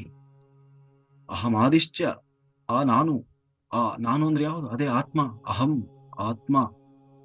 ಅಹಮಾದಿಶ್ಚ ಅಹಂ ನಾನು, ಆದಿಶ್ಚ ಮಧ್ಯಂಚ ಭೂತಾನ ಮಸ್ತ ಏವಚ ಅಂದ್ರೆ ಆತ್ಮ. ನಾನು ಅಂದ್ರೆ ಆತ್ಮ. ನಾನು ಆದಿಯಲ್ಲೂ ಇದ್ದೆ, ಮಧ್ಯದಲ್ಲೂ ಇದ್ದೇನೆ, ಅಂತ್ಯದಲ್ಲೂ ಇರ್ತೇನೆ. ನನಗೆ ಆರಂಭವೂ ಇಲ್ಲ, ಕೊನೆಯೂ ಇಲ್ಲ, ಯಾವಾಗ್ಲೂ ಇರ್ತೇನೆ. ಅಂದ್ರೆ ನನಗೆ ಕೊನೆ ಎನ್ನುವುದೇ ಇಲ್ಲ, ಆತ್ಮಕ್ಕೆ ಕೊನೆ ಎನ್ನುವುದೇ ಇಲ್ಲ. ಹಾಗಾಗಿ ಕೊನೆಯಿಲ್ಲದ ಆ ಆತ್ಮವನ್ನು ಆಶ್ರಯಿಸಬೇಕು. ಯಾಕೆ? ಅದೇ ಸತ್ಯವಾದದ್ದು. ಹಾಗಾಗಿ ಎಲ್ಲರೂ ಸತ್ಯವನ್ನು ಆಶ್ರಯಿಸಬೇಕು. ಸತ್ಯವನ್ನು ಆಶ್ರಯಿಸಬೇಕಂದ್ರೆ ಏನ್ ಮಾಡಬೇಕು? ಮೊದಲು ಮನಸ್ಸನ್ನು ಶೂನ್ಯ ಮಾಡಬೇಕು. ಮೊದಲು ನಾವು ಸುಮ್ಮನೆ ಕೈ ಕಟ್ಟಿ ಕಣ್ಣು ಕಚ್ಚಿ ಮುಚ್ಚಿ ಕೂತಾಗ ದೇಹ ಶೂನ್ಯ ಆಯ್ತು, ಆದರೆ ಮನಸ್ಸು ಶೂನ್ಯ ಆಗಿಲ್ಲ. ಮನಸ್ಸು ಕೆಲಸ ಮಾಡ್ತಾನೆ ಇದೆ. ಯಾವಾಗ ಮನಸ್ಸು ಶೂನ್ಯ ಆಯ್ತು, ಆಗ ನಾವು ಆತ್ಮದ ಜೊತೆಗೆ ಇರ್ತೇವೆ, ಸತ್ಯದ ಜೊತೆಗೆ ಇರ್ತೇವೆ, ಭಗವಂತನ ಜೊತೆಗೆ ಇರ್ತೇವೆ. ಆತ್ಮ ಅಂದ್ರೆ ಯಾರು? ಅಹಂ ಆತ್ಮ ಗುಢಾಕೇಶ. ಅಹಂ ನಾನೇ, ಆತ್ಮ ಅಂದ್ರೆ ನಾನೇ. ಆ ಆತ್ಮದ ಜೊತೆಗೆ ಇದ್ದಾಗ ನಾವು ಭಗವಂತನ ಜೊತೆಗೆ ಇದ್ದೇವೆ ಅಂತ ಅರ್ಥ. ಯಾಕೆ? ಕೃಷ್ಣ ಹೇಳ್ತಾ ಇದ್ದಾನಲ್ವಾ, ನಾನೇ ಆತ್ಮ, ನಾನೇ ಆಗಿದ್ದೇನೆ. ಹಾಗಾಗಿ ನಾವು ಸತ್ಯವನ್ನು ಆಶ್ರಯಿಸಬೇಕಾದ್ರೆ ಮನಸ್ಸನ್ನ ಶೂನ್ಯ ಮಾಡಬೇಕು. ಮನಸ್ಸು ಯಾವುದೋ ಕರ್ಮದಲ್ಲಿ ಯಾವುದನ್ನು ಆಲೈಸ್ತಾ, ಯಾವುದನ್ನು ಅದು ಅಬ್ಸರ್ವ್ ಮಾಡ್ತಾ ಇದೆ ಅಂತಂದ್ರೆ ಅದು ಕರ್ಮದಲ್ಲಿದೆ, ಅದು ಶೂನ್ಯ ಆಗಿಲ್ಲ. ನಾವು ನಮ್ಮೊಳಗೆ ಇರುವ ಆತ್ಮವನ್ನು, ನಮ್ಮೊಳಗೆ ಇರುವ ಪರಮಾತ್ಮನನ್ನು ಎಂದೂ ನಾವು ಮುಟ್ಲಿಕ್ಕೆ ಸಾಧ್ಯ ಆಗುವುದೇ ಇಲ್ಲ. ಎಂದು ನಾವು ಮುಟ್ಲಿಕ್ಕೆ ಸಾಧ್ಯ ಆಗೋದೇ ಇಲ್ಲ. ಎಂದು ಕೂಡ ಅವನು 10 ವರ್ಷ ಅಲ್ಲ, 20 ವರ್ಷ ಅಲ್ಲ, 30 ಹುಟ್ಟಿದಾಗಿಂದ ಸಾಯುವವರೆಗೂ ಕೂಡ ಮನಸ್ಸಿಗೆ ಕೆಲಸ ಕೊಟ್ಟು ನಾನು ಧ್ಯಾನ ಮಾಡ್ತಾ ಇದ್ದೇನೆ ಅಂದ್ರೆ ಸುಮ್ಮನೆ ಕಣ್ಮುಚ್ಚಿ ಕೂರ್ತಾ ಇದ್ದಾನೆ ಅಂತಂದ್ರೆ ಅವನು ಯಾವತ್ತೂ ಆತ್ಮವನ್ನ ಹೋಗಿ ಸೇರ್ಲೇ ಇಲ್ಲ. ಯಾವತ್ತೂ ಅವನಿಗೆ ಮೋಕ್ಷ ಅನ್ನೋದು ಸಿಗಲೇ ಇಲ್ಲ. ಹಾಗಾಗಿ ಕೇವಲ ಕಣ್ಣು ಮುಚ್ಚಿ ಕೂತ ಮಾತ್ರಕ್ಕೆ ಅದು ಧ್ಯಾನವಲ್ಲ. ಮನಸ್ಸು ಯಾವಾಗ ಸುಮ್ಮನೆ ಕೂತು ಆಗ ಅದು ಧ್ಯಾನ ಅಂತ. ಮನಸ್ಸನ್ನ ಕೆಲಸ ಮಾಡದ ಸ್ಥಿತಿಗೆ, ಕೆಲಸವೇ ಮಾಡದ ಸ್ಥಿತಿಗೆ ಅದನ್ನು ಸುಲಭವಾಗಿ ನಿಗ್ರಹಿಸುವ ವಿಧಾನ ಯಾವುದು? ಶ್ವಾಸದ ಮೇಲೆ ಗಮನ. ಹಾಗಾಗಿ ಶ್ವಾಸಕ್ಕೂ ಮನಸ್ಸಿಗೂ ಸಂಬಂಧ ಇರುವುದರಿಂದ, ಶ್ವಾಸವನ್ನ ನಿಗ್ರಹಿಸುವುದರಿಂದ ಅಂದ್ರೆ ಶ್ವಾಸವನ್ನ ಗಮನಿಸುವುದರಿಂದ ನಾವು ಆ ಮನಸ್ಸನ್ನ ನಿಗ್ರಹಿಸ್ಲಿಕ್ಕೆ ಸಾಧ್ಯ ಇದೆ. ಆಗ ನಿರಂತರವಾಗಿ ನಾವು ಮನಸ್ಸನ್ನ ನಿಗ್ರಹಿಸಿ ಆತ್ಮದೊಟ್ಟಿಗೆ ಇದ್ದಾಗ ಏನಾಗ್ತದೆ? ನಿರಂತರವಾಗಿ ನಾವು ಆತ್ಮದ ಜೊತೆಗೆ ತೀವ್ರವಾಗಿ ಗಂಟೆಗಟ್ಲೆ, ದಿನಗಟ್ಲೆ, ರಾತ್ರಿ ಪೂರ್ತಿ ನಾವು ಆತ್ಮದ ಜೊತೆಗೆ ಇರುವಾಗ ಏನಾಗ್ತದೆ? ಆ ಆತ್ಮದ ಶಕ್ತಿ ನಮ್ಮಲ್ಲಿ ಜಾಗೃತವಾಗ್ಲಿಕ್ಕೆ ಶುರುವಾಗ್ತದೆ. ಆ ಪರಮಾತ್ಮ ಶಕ್ತಿ ನಮ್ಮಲ್ಲಿ ಜಾಗೃತವಾಗ್ಲಿಕ್ಕೆ ಶುರುವಾಗ್ತದೆ. ಅದನ್ನೇ ನಾವು ಏನಂತ ಕರಿತೀವಿ? ಅತೀಂದ್ರಿಯ ಶಕ್ತಿಗಳು. ಅತೀಂದ್ರಿಯ ಶಕ್ತಿಗಳು. ದೇವರಂದ್ರೆ ಏನು? ದೇವರಿಗೆ ಅವನಲ್ಲಿ ಅಸಾಮಾನ್ಯವಾದ ಶಕ್ತಿ ಇರ್ತದೆ, ಅದಕ್ಕೆ ಅವನನ್ನ ದೇವರು ಅನ್ನೋದು. ಆ ಶಕ್ತಿ ನಮ್ಮಲ್ಲಿ ಜಾಗೃತವಾಗ್ಲಿಕ್ಕೆ ಶುರುವಾಗ್ತದೆ. ಅವನಲ್ಲಿ ವಾಕ್ ಸಿದ್ಧಿ ಬರ್ತದೆ, ಅಷ್ಟ ಸಿದ್ಧಿಗಳು ಬರ್ತದೆ, ಅಷ್ಟ ಐಶ್ವರ್ಯಗಳು ಬರ್ತವೆ. ಅವನು ಏನು ಹನುಮಂತ ಹನುಮಂತ ಇದ್ದಾನಲ್ವ, ಅವನಿಗೆ ಅಷ್ಟ ಸಿದ್ಧಿ ನವನಿಧಿಕೆ ದಾತ ಅಂತ ಹೇಳ್ತೀವಲ್ವ ನಾವು. ಏನು ಹನುಮಾನ್ ಚಾಲೀಸ ಹೇಳುವಾಗ ಅಷ್ಟ ಸಿದ್ಧಿಕೆ ನವನಿಧಿಕೆ ದಾತ ಅಂದ್ರೆ ಅಷ್ಟ ಸಿದ್ಧಿಗಳು ಇದ್ದುವಂತೆ ಹನುಮಂತನಿಗೆ. ಯಾಕೆ ಅಷ್ಟ ಸಿದ್ಧಿ ಇದ್ವು? ಯಾವಾಗಲೂ ಅವನು ಆತ್ಮದೊಂದಿಗೆ ಧ್ಯಾನ ಮಾಡ್ತಾ ಆತ್ಮದೊಂದಿಗೆ ಇದ್ದ. ಹಾಗಾಗಿ ಅವನಲ್ಲಿ ಅಷ್ಟ ಸಿದ್ಧಿಗಳು ಜಾಗೃತವಾಗಿದ್ದು. ಏಕಾಂತ ಪ್ರಿಯ. ಸುಮ್ಮನೆ ಅವನು ಟೈಮ್ ಪಾಸ್ ಮಾಡ್ತಾ ಇರಲಿಲ್ಲ. ಸುಮ್ಮನೆ ಸಮಯ ಸಿಕ್ಕರೆ ಸಾಕು ಸುಮ್ಮನೆ ಕಣ್ಮುಚ್ಕೊಂಡು ಧ್ಯಾನ ಮಾಡ್ತಾ ಇದ್ದ. ಯಾರಾದ್ರೂ ಕೇಳಿದ್ರೆ ಏನ್ ಮಾಡ್ತಾ ಇದ್ದೀಯ? ನಾ ರಾಮನನ್ನು ಸ್ಮರಣೆ ಮಾಡ್ತಾ ಇದ್ದೀನಿ. ಯಾರು ರಾಮ? ಆತ್ಮ ರಾಮ, ನಮ್ಮ ಆತ್ಮವೇ ರಾಮ. ಅದು ಬಿಟ್ಟು ನಾವು ತಿಳ್ಕೊಂಡಿದ್ದೀವಿ ಹನುಮಂತ ಯಾವಾಗ್ಲೂ ರಾಮ ರಾಮ ರಾಮ ರಾಮ ರಾಮ ರಾಮ ಅಂತಿದ್ದು ತನ್ನ ಆತ್ಮವನ್ನ, ರಾಮನ ಹೆಸರಲ್ಲ, ರಾಮನ ಜಪವನ್ನಲ್ಲ, ರಾಮನ ಮಂತ್ರವನ್ನಲ್ಲ. ಹನುಮ ಹನುಮ ಮಾಡಿದ್ದು ತನ್ನ ಒಳಗೆ ಇದ್ದ ರಾಮನನ್ನ, ಅಂದ್ರೆ ಆತ್ಮವನ್ನ ಆಶ್ರಯಿಸಿದ್ದ, ಮನಸ್ಸನ್ನು ದಾಟಿ. ಹಾಗಾಗಿ ಅವನಲ್ಲಿ ಅಷ್ಟ ಸಿದ್ಧಿಗಳು ಜಾಗೃತವಾಗಿದ್ದು, ಅಷ್ಟ ಐಶ್ವರ್ಯಗಳಿತ್ತು ಅವನಲ್ಲಿ. ಹಾಗೆ ನಾವು ಹೋಗಬೇಕು. ನಮಗೆ ತೋಚಿದ ಹಾಗೆ ನಾವು ಅರ್ಥ ಮಾಡ್ಕೊಳ್ಳೋದಲ್ಲ. ಅವರು ಅದನ್ನ ಹೇಗೆ ಅದನ್ನ ಯಾವ ರೀತಿಯಲ್ಲಿ ಅದನ್ನ ಯಾವ ಸ್ಥಿತಿಯಲ್ಲಿ ಇದ್ರು ಅನ್ನೋದನ್ನ ನಾವು ಅರ್ಥ ಮಾಡ್ಕೊಳ್ಬೇಕು. ಹಾಗಾಗಿ ಸೃಷ್ಟಿಯಲ್ಲಿ ಅತ್ಯಂತ ಶ್ರೇಷ್ಠನಾದವನು ಒಬ್ಬನೇ ಒಬ್ಬ. ಯಾರು? ಅವನೇ ಪರಬ್ರಹ್ಮ. ಅವನೇ ಸೃಷ್ಟಿಕರ್ತ, ಸೃಷ್ಟಿಗೆ ಆಧಾರನಾದವನು, ಸೃಷ್ಟಿಗೆ ಮೂಲನಾದವನು, ಸೃಷ್ಟಿಯನ್ನು ನಡೆಸ್ತಾ ಇದ್ದವನು. ಅಂತಹ ಪರಬ್ರಹ್ಮನನ್ನೇ ನಾವು ಆತ್ಮ ಅಂತ ಕರೆಯುವುದು. ದೇವಸ್ಥಾನದಲ್ಲಿ ಇಲ್ಲ ಆತ್ಮ, ದೇವಾಲಯದಲ್ಲಿ ಇಲ್ಲ ಆತ್ಮ, ವಿಗ್ರಹದಲ್ಲಿ ಇಲ್ಲ ಆತ್ಮ, ದೇವರ ಫೋಟೋದಲ್ಲಿ ಇಲ್ಲ ಆತ್ಮ. ಆತ್ಮ ಇರುವುದು ಎಲ್ಲಿ? ನಮ್ಮ ಒಳಗೆ. ಭೂತ ಪ್ರತಿಯೊಂದು ಜೀವರಾಶಿಗಳಲ್ಲಿ ಇದ್ದಾನೆ ಆತ್ಮ. ಆ ಆತ್ಮನೇ ಪರಬ್ರಹ್ಮ. ಅಂತಹ ಆತ್ಮದೊಂದಿಗೆ ಒಂದಾಗಿದ್ದರೆ ಅದನ್ನೇ ನಾವೇನಂತ ಕರಿತೀವಿ? ಯೋಗ. ಯಾವ ಯೋಗ? ರಾಜಯೋಗ. ಯೋಗಗಳು ಬರ್ತದಲ್ಲ, ಕರ್ಮಯೋಗ, ಜ್ಞಾನಯೋಗ, ರಾಜಯೋಗ. ಹಾಗೆ ನಾವು ಇದನ್ನು ಸಾಧಿಸುವುದು ಹೇಗೆ ಸಾಧ್ಯ ಆಗ್ತದೆ ಅಂದ್ರೆ ಕೇವಲ ಕೇವಲ ಕೇವಲ ಕೇವಲ ಶ್ವಾಸದ ಮೇಲೆ ಗಮನದಿಂದ ಮಾತ್ರ ಸಾಧ್ಯವೇ ಹೊರತು ಇನ್ನು ಯಾವ ಮಾರ್ಗದಿಂದಲೂ ಅದು ಸಾಧ್ಯವಿಲ್ಲ. ಯಾವ ಮಾರ್ಗವೂ ಸಾಧ್ಯ ಇಲ್ಲ. ಬೇರೆ ಮಾರ್ಗದಲ್ಲಿ ಏನಾದರೂ ಸಾಧ್ಯ ಆಗ್ತದೆ ಅಂತ ಹೇಳ್ತಾ ಇದ್ದಾರೆ ಅಂದ್ರೆ ಅದರ ಅರ್ಥ ಅವರು ಪ್ರಚಾರ ಗಿಟ್ಟಿಸ್ಕೊಳ್ತಾ ಇದ್ದಾರೆ ಅಂತ ಅರ್ಥ. ನಮ್ಮನ್ನ ತಪ್ಪು ದಾರಿಗೆ ಎಳಿತಾ ಇದ್ದಾರೆ ಅಂತ ಅರ್ಥ. ಇಲ್ಲ ಅಂದ್ರೆ ಅವರೇ ಅಜ್ಞಾನದಲ್ಲಿದ್ದಾರೆ ಅಂತ ಅರ್ಥ. ನಾವಿದ್ದೀವಲ್ಲ ಇಷ್ಟು ದಿವಸ ಅಸತ್ಯದಲ್ಲಿ ಇದ್ದೀವಿ, ಅಜ್ಞಾನದಲ್ಲಿ ಇದ್ವಿ. ಏನನ್ನ ಮಾಡಬೇಕೋ ಅದನ್ನು ಮಾಡ್ತಾ ಇರ್ಲಿಲ್ಲ, ಏನನ್ನ ಮಾಡಬಾರ್ದಿತ್ತೋ ಅದನ್ನೇ ಮಾಡ್ತಾ ಇದ್ವಿ. ಹಾಗಂತ ಹೇಳಿ ಅದು ತಪ್ಪಲ್ಲ. ಯಾಕೆ? ಅಂತಹ ಮಹಾ ಬುದ್ಧನೇ 8 ವರ್ಷ ಒದ್ದಾಡಿದನು. ಅಂತಹ ಬುದ್ಧನೇ 8 ವರ್ಷ ಸುತ್ತಿದ್ದಾನೆ ಸುತ್ತಿದ್ದಾನೆ ಸುತ್ತಿದ್ದಾನೆ, ಸರಿಯಾದ ಮಾರ್ಗ ಸಿಗದೆ. ಅಂಥದ್ರಲ್ಲಿ ನಾವು ತಪ್ಪಿದೀವಿ ಅಂದ್ರೆ ಅವನು 8 ವರ್ಷಕ್ಕೆ ಜಾಗೃತನಾದ. ನಾವು ಏನು 5 ತಿಂಗಳು 4 ತಿಂಗಳು 1 ವರ್ಷನೋ ಇಷ್ಟಕ್ಕೆ ಇಷ್ಟೊಳಗನೆ ಜಾಗೃತ ಆಗಿದ್ದೀವಿ. ಎಷ್ಟು ಬೇಗ ಜಾಗೃತ ಆಗಿದೀವಿ ನಾವು ಅಲ್ವಾ? ಹಾಗಾಗಿ ಇನ್ನು ಮುಂದೆ ಯಾವುದಕ್ಕೂ ಹೆದರ್ಬೇಕಾಗಿಲ್ಲ, ಯಾವುದಕ್ಕೂ ಅಂಜಬೇಕಾಗಿಲ್ಲ. ಯಾಕೆ? ನಾವು ಸತ್ಯದೊಂದಿಗೆ ಇದ್ದೇವೆ, ಸತ್ಯದ ಜೊತೆಗೆ ಇದ್ದೇವೆ, ಸತ್ಯವನ್ನು ಆಶ್ರಯಿಸಿದ್ದೇವೆ. ಸತ್ಯಮೇವ ಜಯತೆ. ಯಾರು ಸತ್ಯ? ಆತ್ಮ. ಆತ್ಮ ಯಾರು? ಪರಬ್ರಹ್ಮ. ಭಗವಂತನೇ ನಮ್ಮ ಜೊತೆಗಿದ್ದಾಗ ನಾವು ಯಾವುದಕ್ಕೆ ಅಳಬೇಕಾಗಿದೆ? ಯಾವುದಕ್ಕಾಗಿ ನಲುಗಬೇಕಾಗಿದೆ?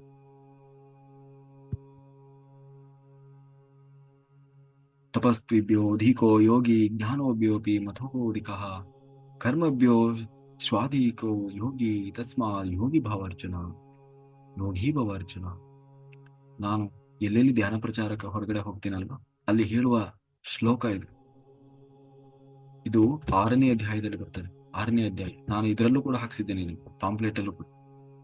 ತಪಸ್ವಿಭ್ಯೋ ಅಂದ್ರೆ ಅದರ ಅರ್ಥ ಏನು ಅಂತಂದ್ರೆ ಜ್ಞಾನ ಯೋಗಿಗಿಂತ, ಕರ್ಮಯೋಗಿಗಿಂತ, ಜ್ಞಾನ ಯೋಗಿಗಿಂತ, ತಪಸ್ಸನ್ನು ಮಾಡುವ ಯೋಗಿಗಿಂತ ಧ್ಯಾನ ಯೋಗಿ ಶ್ರೇಷ್ಠನಾದವನು. ಹಾಗಾಗಿ ಯೋಗಿ ಭವ ಅರ್ಜುನ. ಯೋಗಿಯಾಗು, ನೀನು ಯೋಗಿಯಾಗು. ಕರ್ಮ ಮಾಡ್ತಾ ಇದ್ದಾನೆ ಒಬ್ಬ ಭಕ್ತ. ಕೃಷ್ಣನಿಗೆ 4 ತನದ ಭಕ್ತರಿದ್ದಾರಂತೆ. ಕರ್ಮ ಮಾಡ್ತಾ ಇದ್ದಾನೆ ಒಬ್ಬ ಭಕ್ತ. ಬೆಳಿಗ್ಗೆ 4 ಗಂಟೆಗೆ ಹೇಳ್ತಾನೆ, ಸ್ನಾನ ಮಾಡ್ತಾನೆ, ತಣ್ಣೀರಲ್ಲಿ ಸ್ನಾನ ಮಾಡ್ತಾನೆ, ಏನು ಎದುರುಗಡೆ ಇಟ್ಕೊಂಡು ಅವನು ಮಂತ್ರ ನೋಡ್ಬೇಕು. ವಿಷ್ಣು ಸಹಸ್ರನಾಮ ಹೇಳ್ತಾನೆ, ಶ್ಲೋಕ ಹೇಳ್ತಾನೆ, ಮಂತ್ರ ಹೇಳ್ತಾನೆ. ನಾಲ್ಕು ನಾಲ್ಕು ಗಂಟೆಗೆ ಶುರುವಾದ ಅವನ ಅವನ ಪೂಜೆ 9 ಗಂಟೆಗೆ ಹೇಳ್ತಾನೆ. ಕರ್ಮದಲ್ಲಿ ನಿರತನಾಗಿದ್ದಾನೆ, ಕರ್ಮಯೋಗಿ. ಇವರು ಭಗವಂತನ ಭಕ್ತರೇ. ಭಗವಂತನನ್ನ ಬಯಸ್ತಾ ಇರೋರು ಅವರೇನ್ ತಲೆಗೆಟ್ಟಿಲ್ಲ ಅವರಿಗೆ. ಆದ್ರೆ ಈ ಮಾರ್ಗದಲ್ಲಿ ಭಗವಂತನನ್ನು ಹುಡುಕ್ತಾ ಇದ್ದಾರೆ ಅವರು. ಇನ್ನೊಬ್ಬ ಹುಡುಕ್ತಾ ಇದ್ದಾನೆ ಭಗವಂತನನ್ನ. ಹೇಗೆ? ದೇವರನ್ನ ತಿಳ್ಕೊಳ್ಬೇಕು, ದೇವರು ಎಲ್ಲಿದ್ದಾನೆ ಅಂತ ಹುಡುಕ್ಬೇಕು. ಹೇಗೆ? ಅವನು ಗ್ರಂಥಗಳನ್ನ ಅಧ್ಯಯನ ಮಾಡ್ತಾ ಇದ್ದಾನೆ, ವೇದಗಳನ್ನು ಓದ್ತಾ ಇದ್ದಾನೆ, ಉಪನಿಷತ್ತುಗಳನ್ನು ಓದ್ತಾ ಇದ್ದಾನೆ. ಇನ್ಯಾರೋ ಮಹಾತ್ಮರು ಬರೆದ ಗ್ರಂಥಗಳನ್ನ ಓದಿ ಓದಿ ಓದಿ ತಿಳ್ಕೊಳ್ತಾ ಇದ್ದಾನೆ. ಅದರಲ್ಲಿ ಏನಾದ್ರೂ ದೇವರು ಸಿಗ್ತಾನ? ಅವನನ್ನು ನಾವು ಏನಂತೀವಿ? ಜ್ಞಾನಯೋಗಿ. ಜ್ಞಾನಯೋಗಿ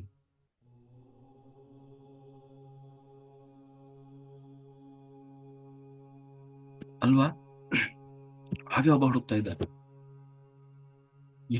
ಇನ್ನೊಬ್ಬ ತಪಸ್ಸು ಮಾಡ್ತಾ ಇದ್ದಾನೆ, ದೇಹ ನಿಗ್ರಹ ಮಾಡ್ತಾ ಇದ್ದಾನೆ, ದಂಡನೆ ಮಾಡ್ತಾ ಇದ್ದಾನೆ, ಉಪವಾಸ ಮಾಡ್ತಾ ಇದ್ದಾನೆ.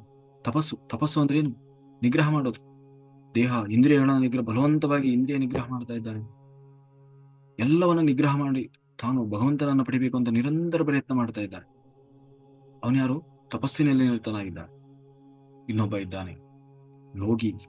ಅವನಿದ್ಯಾವುದನ್ನು ಮಾಡಲ್ಲ, ಸುಮ್ಮನೆ ಕೂತಿರ್ತಾನೆ.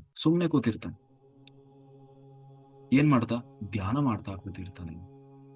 4 ತರದ ಇದ್ದಾರೆ. ಎಲ್ಲರೂ ಬಯಸ್ತಾ ಇರೋದು ಏನನ್ನ? ಭಗವಂತನನ್ನ ಬಯಸ್ತಾ ಇದ್ದಾರೆ. ಆದರೆ ಕೃಷ್ಣ ಹೇಳ್ತಾ ಇದ್ದಾನೆ, ಇದರಲ್ಲಿ ಅತ್ಯಂತ ಶ್ರೇಷ್ಠನಾದವನು, ನನಗೆ ಪರಮಪ್ರಿಯನಾದವನು ಯಾರು? ಕೊನೆಗಿದ್ದಾನಲ್ವಾ? ಸುಮ್ಮನೆ ಏನೂ ಮಾಡದೆ ಸುಮ್ಮನೆ ಕೂತಿದ್ದಾನೆ. ಏನು ಮಾಡ್ತಾ ಇಲ್ಲ, ಸುಮ್ಮನೆ ಕೂತಿದ್ದಾನೆ, ಧ್ಯಾನ ಮಾಡ್ತಾ ಇದ್ದಾನೆ. ಅವನು ನನಗೆ ಅತ್ಯಂತ ಪರಮಪ್ರಿಯನಾದವನು. ಅಷ್ಟೇ ಅಲ್ಲ, ಅವನು ಮಾತ್ರ ನನ್ನನ್ನು ಬಂದು ಹೊಂದುತ್ತಾನೆ. ಅವನು ಮಾತ್ರ ನನ್ನನ್ನು ಬಂದು ಹೊಂದೋದು. ಹಾಗಾಗಿ ನೀನು ಅರ್ಜುನ, ಯೋಗಿ ಭವ ಅರ್ಜುನ. ನೀನು ಯೋಗಿ ಆಗು. ಯಾವ ಯೋಗಿ? ಧ್ಯಾನ ಯೋಗಿ ಆಗು.